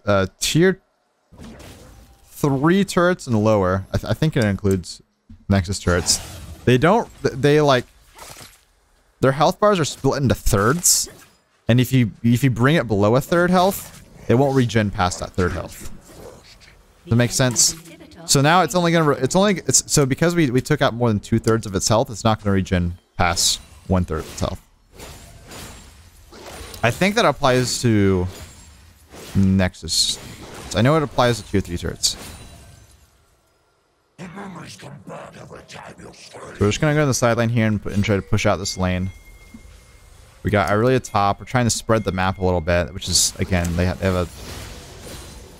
have a pick comp, so it's not exactly the smartest thing, but Akali should, or yeah, Irelia should be okay on her own. Damn, I tried to make a pick. Failed. And that's really bad because it means I'm pretty vulnerable. And I have nothing for this fight. We did get an inhib though, so like that push wasn't in vain. Like Irelia's death got us something. Nope. Oh my god, dude. Like what is... Can we just not? Can we just not? What the fuck is going on, man? I'm actually gonna get a GA. I'm just gonna grab a cloth armor right now to build into a GA. I'm probably gonna actually get a stopwatch. But I don't have enough gold for it.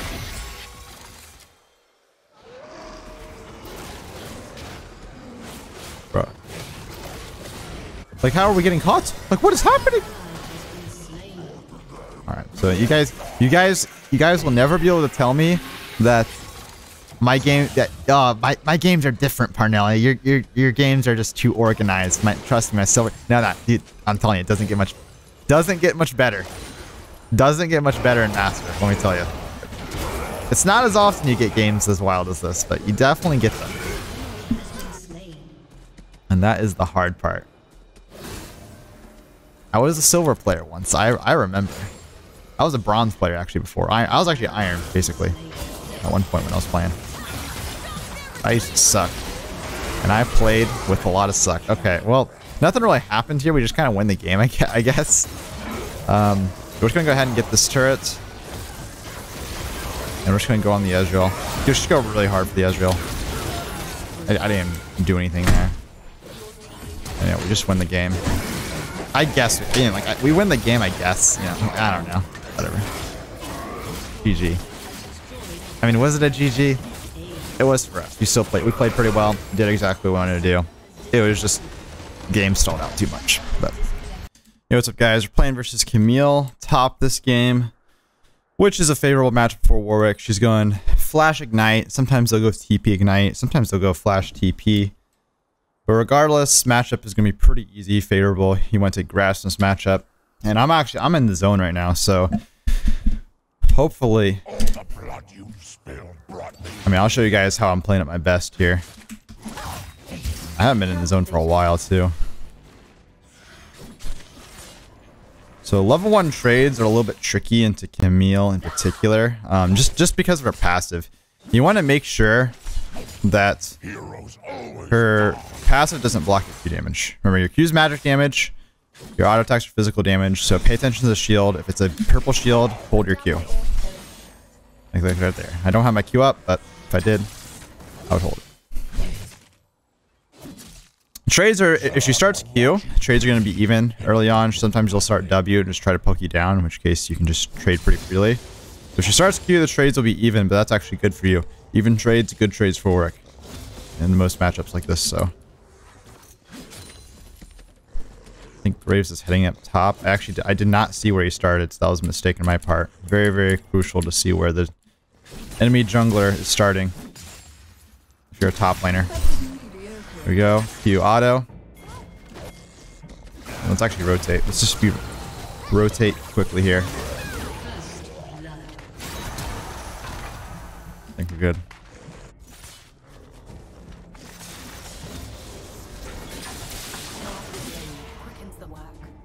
So I missed out on minions, so I'm not going to hit level 3 just yet. There we go. We're good. Disengage. And we want to slow push in, actually. She just warded for a dive, but we're not diving. Or we're not having a jungler help us dive. We might dive ourselves, though. I need to cure twice. Then I'll auto attack a couple times. So what I'm actually going to do right here is I'm going to cure, take a turret shot, barrier if she goes for the all-in. Now we're just going to re-engage. Easy re-engage.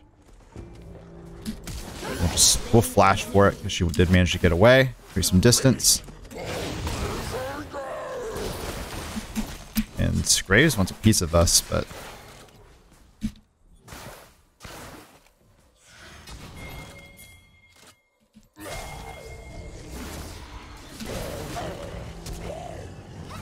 yeah, I mean, sure, you know. I'll definitely take a piece of him if he wants. So just reset. Oh wait, we have teammates nearby, so we can actually go for this. Oh my god, this was just beautiful. Oh, this was beautiful. I don't know if I can really help here. I'm gonna try to block any potential E from the Akali. Sad.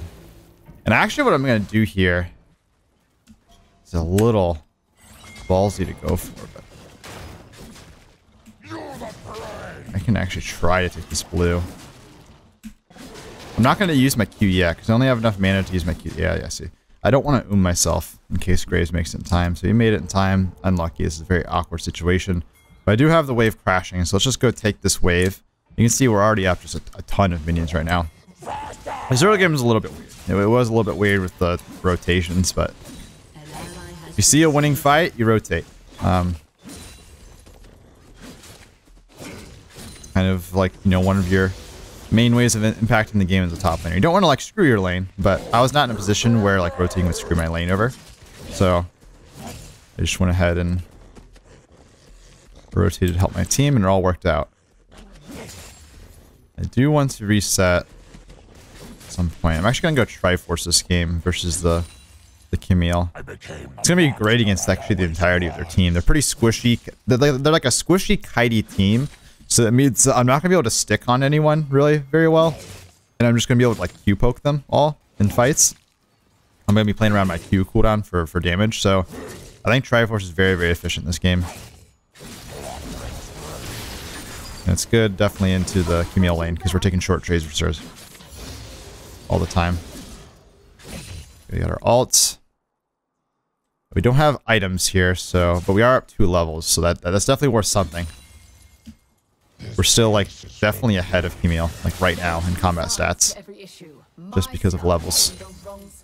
She warded. That makes me think that her Graves actually isn't here if she went to ward off the dive. So I'm going to try to do this again. Ooh, I messed up. Let's go for this. I messed up. God damn it, I messed up. I messed up right there. I need to be more patient. Wait for my barrier to come up. I was thinking, like, I know her ignite and my barrier are like the same CD. So, I knew I had a couple seconds on her ignite, but I just didn't think that she could just kill me. That much damage right there. Unlucky. I took an extra turret shot too. See, if I didn't take that initial turret, that second turret shot before the wave crashed, I would have been able to dive her. I probably should have just backed out. I kind of do that a lot where, like, you know, I have an idea in mind of what I want to do, but then I mess up and I just still go through with the idea. Definitely, you gotta know how to adapt in this game. And just give things up.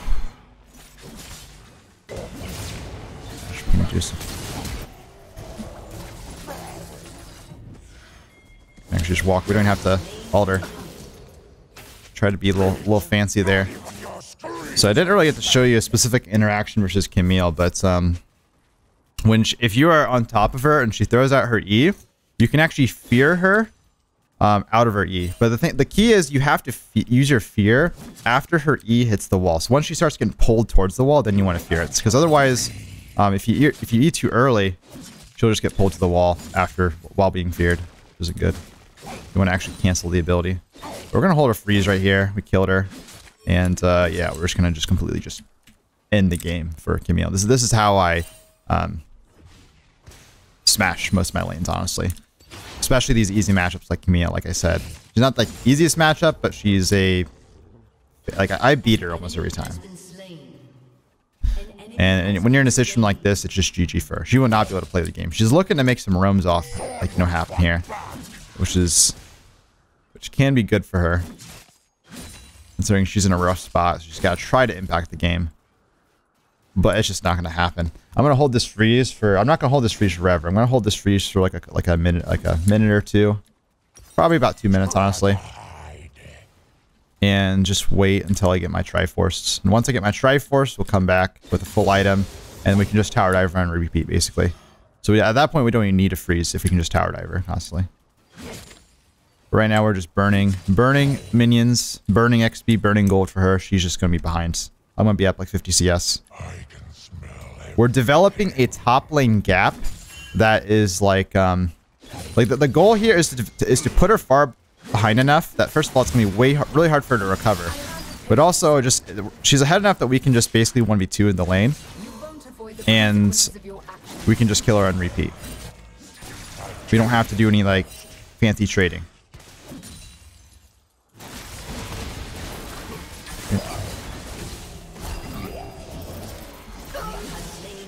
So we can 1v2.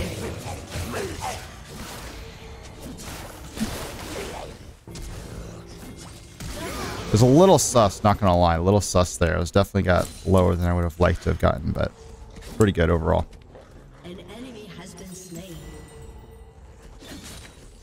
Let's say what we're gonna do here now is we're gonna let this wave crash here. So instead of pushing it out all the way, our push is slow, so we're just gonna, like, instead let the minions push into us, crash into the turret, and then we'll reset on our Triforce.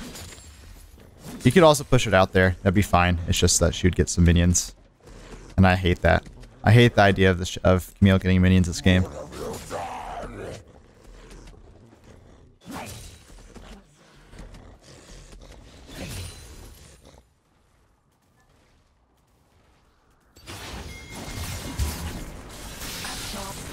Quickens the work.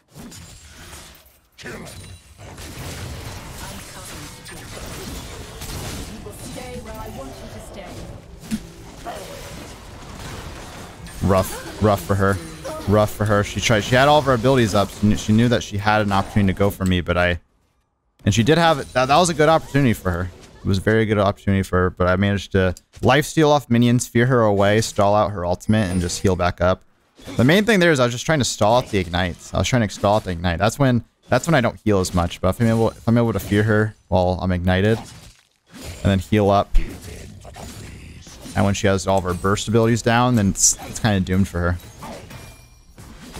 Let's crack a plate. Let's go back, reset, spend all of our gold right now. And this lane is looking great. This game is just looking great. We have a couple options for boots. We could go plate steel caps. Obviously look pretty good. 380 champions. Three auto attack based 80 champions. But I'm honestly gonna go for this right here. I'm gonna go for Ionian boots. Just because we're snowballing really hard, I think the extra CDR will help us stick onto these people. I don't think we're gonna have a problem with dying too quickly. We just want to be able to have sticking power and spam our Q off cooldown, which is great synergy with Triforce as well. So now that we are super far ahead, and we have our Triforce, we're actually just gonna push. Camille's actually roaming, interestingly enough. Can't believe she would actually roam at this point. She's just trying to find a win somewhere. But our goal here is to now try to kill this turret, get some plates. And if Camille does actually show up, she's not going to actually be able to farm because we can just tower dive her. And when we tower dive her, I don't mean we just 100 to 0 tower dive her. We're not going to just straight up full on tower dive her. But we're going to be able to, I mean, we'll see if we can. Or if she shows up to allow us to do this. But let's put a ward here as well. Let's use our E for the Triforce procs. You can get two Sheen procs off with your E for 40 mana, which is pretty good value. But what we're gonna do is if Camille shows up, is we're gonna just weave in and out of the turret. We're gonna walk up, Q auto, walk away, take a turret shot or two, and just repeat that until she's like half health. And once she's half health or below half health, we can just kill her under the turret. We're not doing a full-on dive. We're doing a little bit in and out action.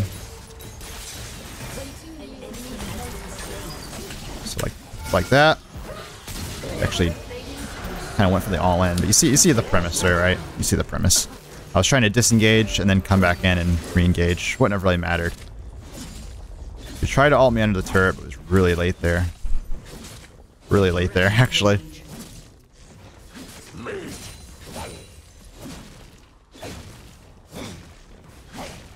Use our E. Again for two Triforce procs.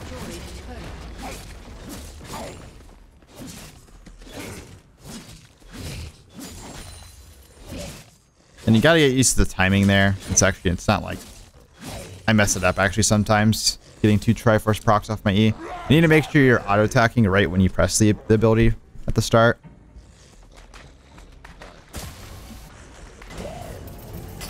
It's just a small thing. It helps a lot. Helps not just for turrets, but also. Yeah. It was a karma? What the hell?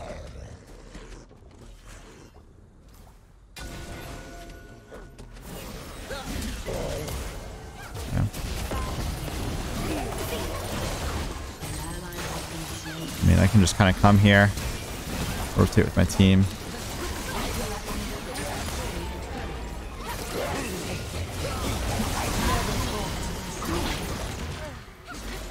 And I'm just looking to group right now. I have a lead with my team. I got the top turret. After you get the top tier 1, look to group with your team if you can. You're not going to get every time.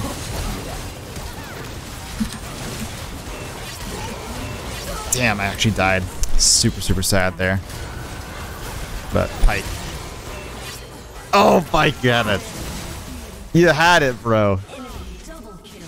You had the highlight play. Okay, not too bad. He still gets the quad. But yeah, that is great. We're gonna go with Death Stance this game.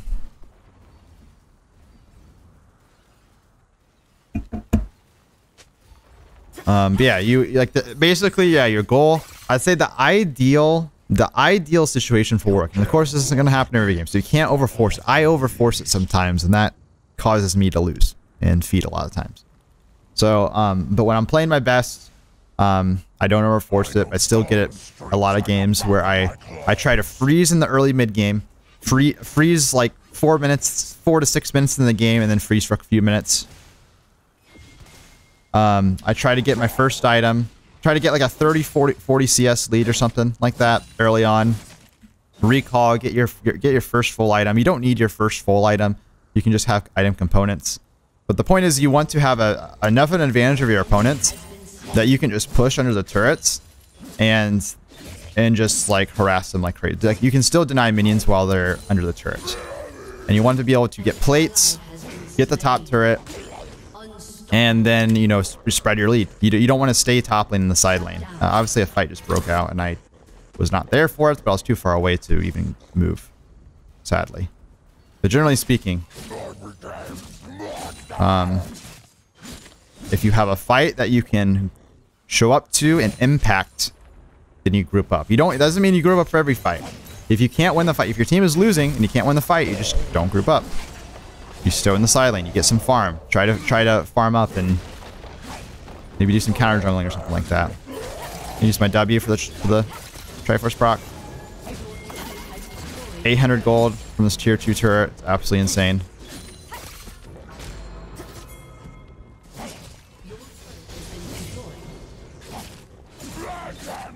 I don't think we can really make anything happen here. I think I'm just going to go ahead and reset right now and try to mash this Camille. Because we have plenty of vision control. Doesn't look like they're trying to take a fight on the enemy team here, so.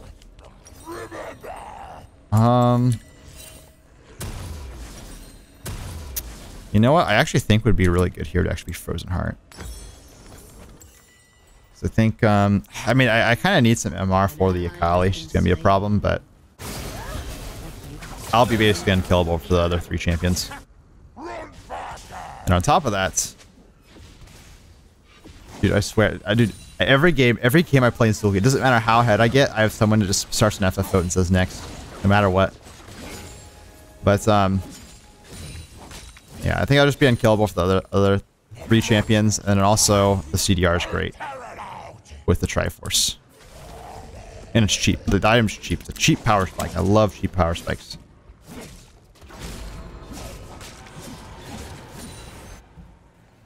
Could have gone Titanic, could have gone like a Maw, could have gone Force of Nature, Wit's End, something like that. There's a lot of options you have here. I'm not exactly sure of the Triforce build path at the moment. I might be by the time I actually like publish this guide, but the moment of recording this game, I'm not 100% sure. I'm testing some things. I just know that Triforce is good sometimes into some matchups, and this is like the ideal Triforce game.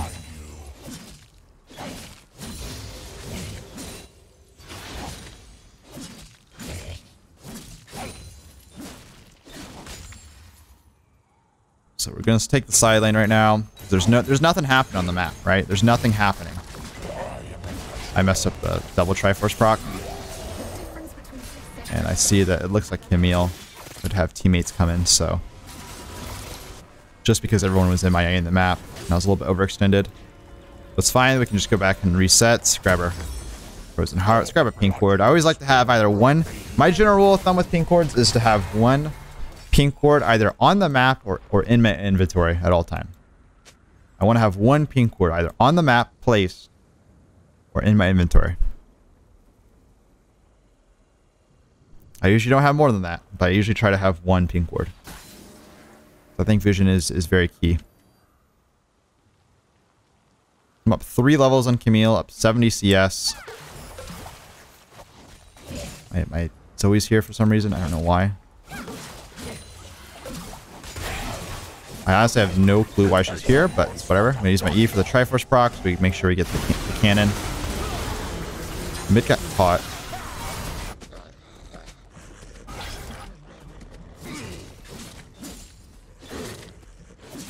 There's Ravens bitching, the usual solo huge Raven.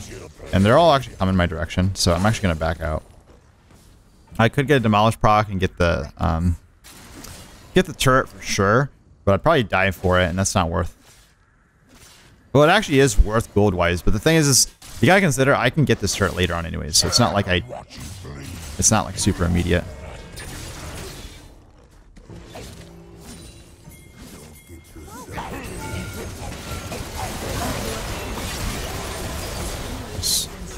ulted. Set up that. My teammates there. And yep, see, we can get the turret now without dying. And gonna use our E for the Triforce proc. A deep pink right here. I'm gonna try to clear this out. I don't have my ultimate up yet, but when my ultimate's about to come up, I'm gonna look for a flank. Or if a fight burst breaks out. And it looks like our Draven's intentionally feeding. Which honestly, I'm not gonna lie, probably isn't a big deal. I'm pretty sure we still win. I mean, I don't like it, but you know, I do think we're actually in a pretty good spot still. I'm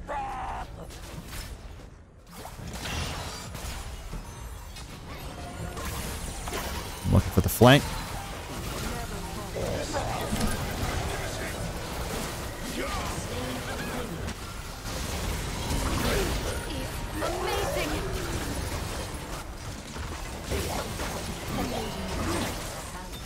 Could have maybe honestly ulted someone. I might maybe tell me ult a little bit too soon. Okay.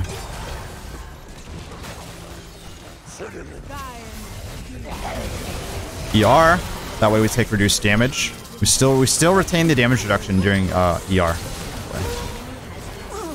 Keep the damage reduction while we're suppressing them.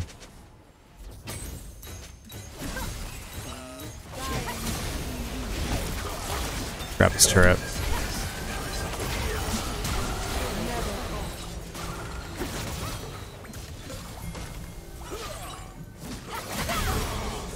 Damn.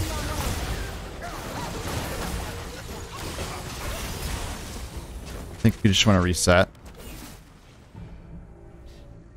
I think we are. Actually, let's go ahead and grab this this dragon. Zoe's Certainly there's got to be a fruit somewhere, right? There's no fruit.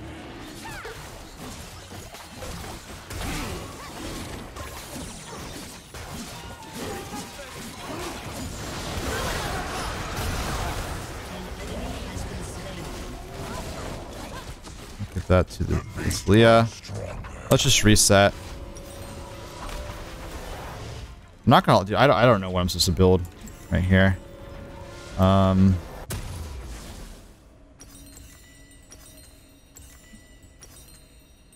You know, I guess.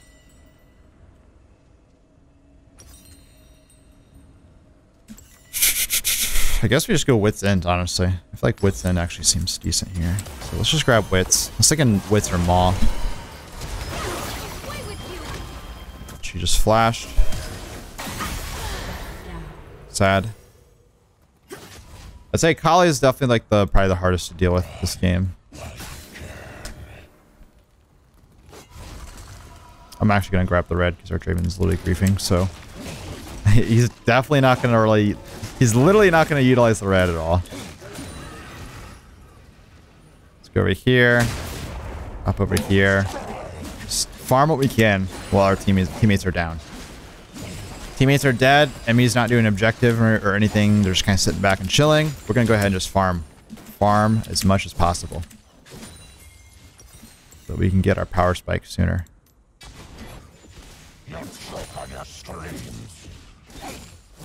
I'm going to check to make sure they aren't doing a cheese baron.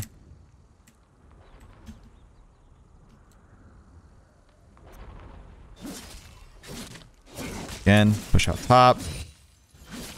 If they, for some reason, are like hiding in the bush and trying to catch me out, I can ult away.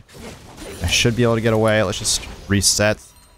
Level 3 ultimate is sick. You can see our ultimate CD is ridiculously low. We do have a pretty CD cooldown, you know, reduction heavy build, but less than a 40-second cooldown. Our ultimate's really dope. Our ultimate's a get out of jail for free card. It's a great engage. It's a very versatile ultimate, just buggy, which is why it's not the best.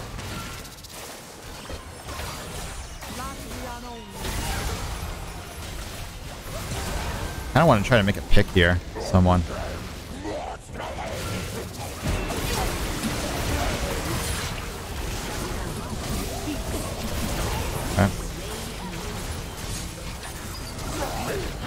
Wait, what the hell happened? How did I actually die? I tried to use barrier. I don't even know how I died there. Oh, okay. Camille did a lot of counterable damage to me.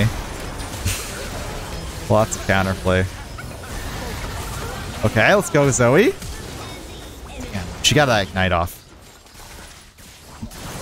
Let's go, Talia. Let's go. Ooh! Clutched it! Yeah, I tried to get my barrier off. I literally pressed barrier right as I died, so that was very sad. I think if I barriered, I would have survived. And I could have flashed out as well. That's the thing. Dying with sums up is not good. At this stage of the game, you know, a late game team fight, you should be using your sums. It's okay. I almost felt that. Got a small bounty over me. Not really a big deal.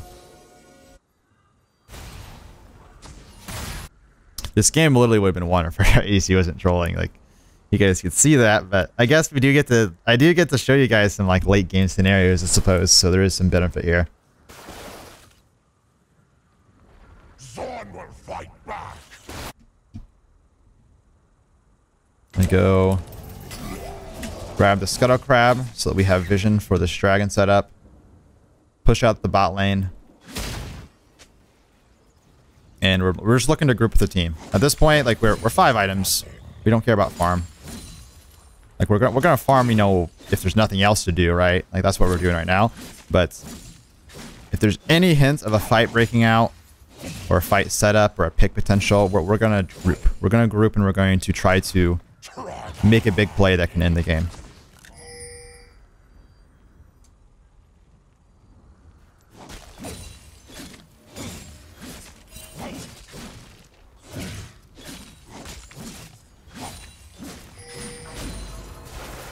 I thought they just snuck the bear, and I got really concerned there. So I was thinking about actually maybe doing a backdoor, but not worth it. Let's win the fight. We're not going to be able to end the game or anything, so.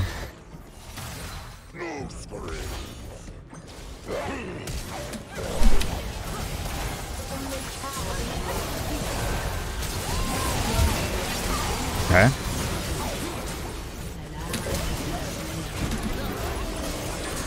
Bro, there's no way. There's no way. Damn. I guess I went in a little bit too soon. Like, I went in without my teammates being able to follow up properly, so you gotta pay attention to, you know, where your teammates are. And be patient. I wasn't patient there. Fight could have gone better if I was more patient, because I still would have been able to flash on and kill someone there. But it's okay.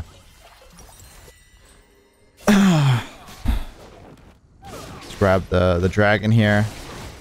Hopefully we can just group for a Baron.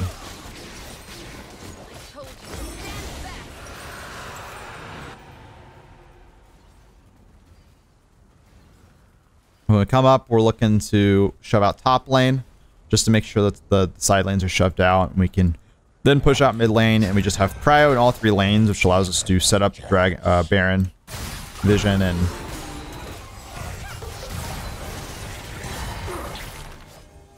hopefully just win the fight. But I'm actually going to say screw it. Like remember what I mentioned? Ignore farm if there's a hint of a fight breaking out. Yeah, this is looking a little sus.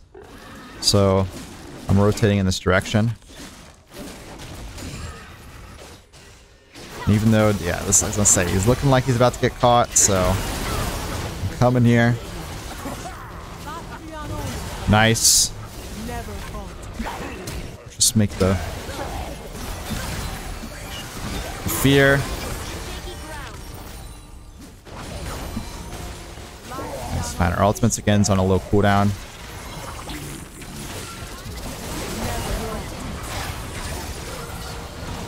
Great ultimate from Talia.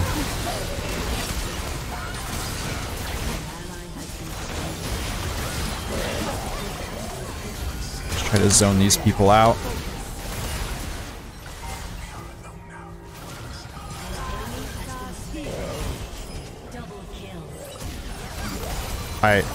I just can't move.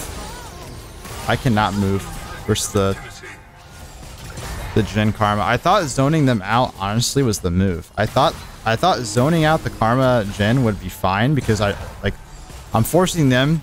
I'm forcing two people out of the fight, and my team is just kind of putting a 4v3. But I guess they.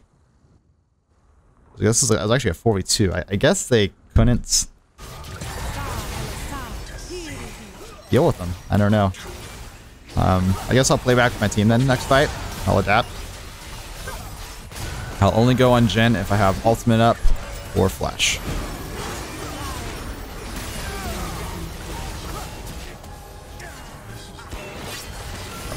Alright, Mike, let's... That wasn't the best ultimate, but it doesn't really matter at the end of the day. Because the extra gold doesn't really matter at this stage of the game. It's all about just getting the kills. Man, this game is... It's a little bit bronze.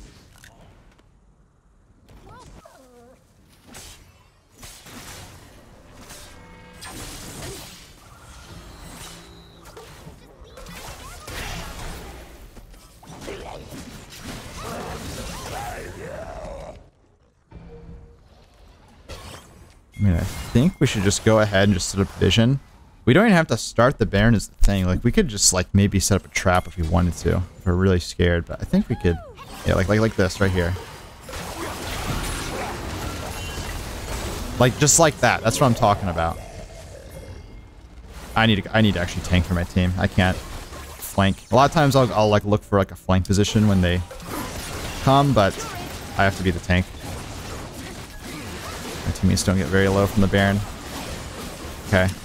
I'll just ult the front line. I mean, anyone that I ult is going to be valuable, considering they're all playing like squishy champions, so... I don't really actually have to dive that deep. I'll definitely go for the Jhin if I see an opening, because he's probably the strongest person on their team, but... I'll only go from if I have a flash angle or an ult angle.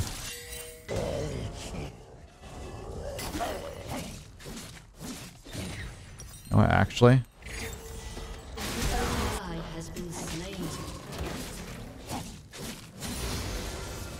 We just probably just group for this. Like, I don't think we're gonna be able to siege here. I'm gonna actually just push out. Oh, that is beautiful. I'm actually running here. I'm running here ASAP. I'm running here. Oh, let's just push mid then. I was actually trying to farm for my Titanic Hydra, but... And now they're just two dead. Fuck the Titanic Hydra. We don't care about that.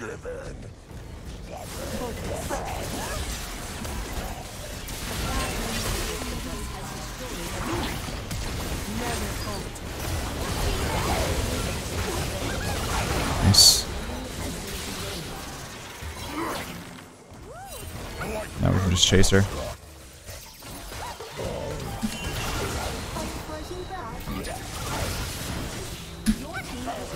Nice. Now we end the game. GG. Man, I'm telling you, this game, a little bit wild. The early game was definitely pretty good for me. I mean, I made a couple mistakes, but overall, pretty good representation of what I want, of what you want to do on Warwick top lane and in the laning phase, and how you want to push leads. So that is Warwick versus Camille with an Inting Draven on top. Love to see it.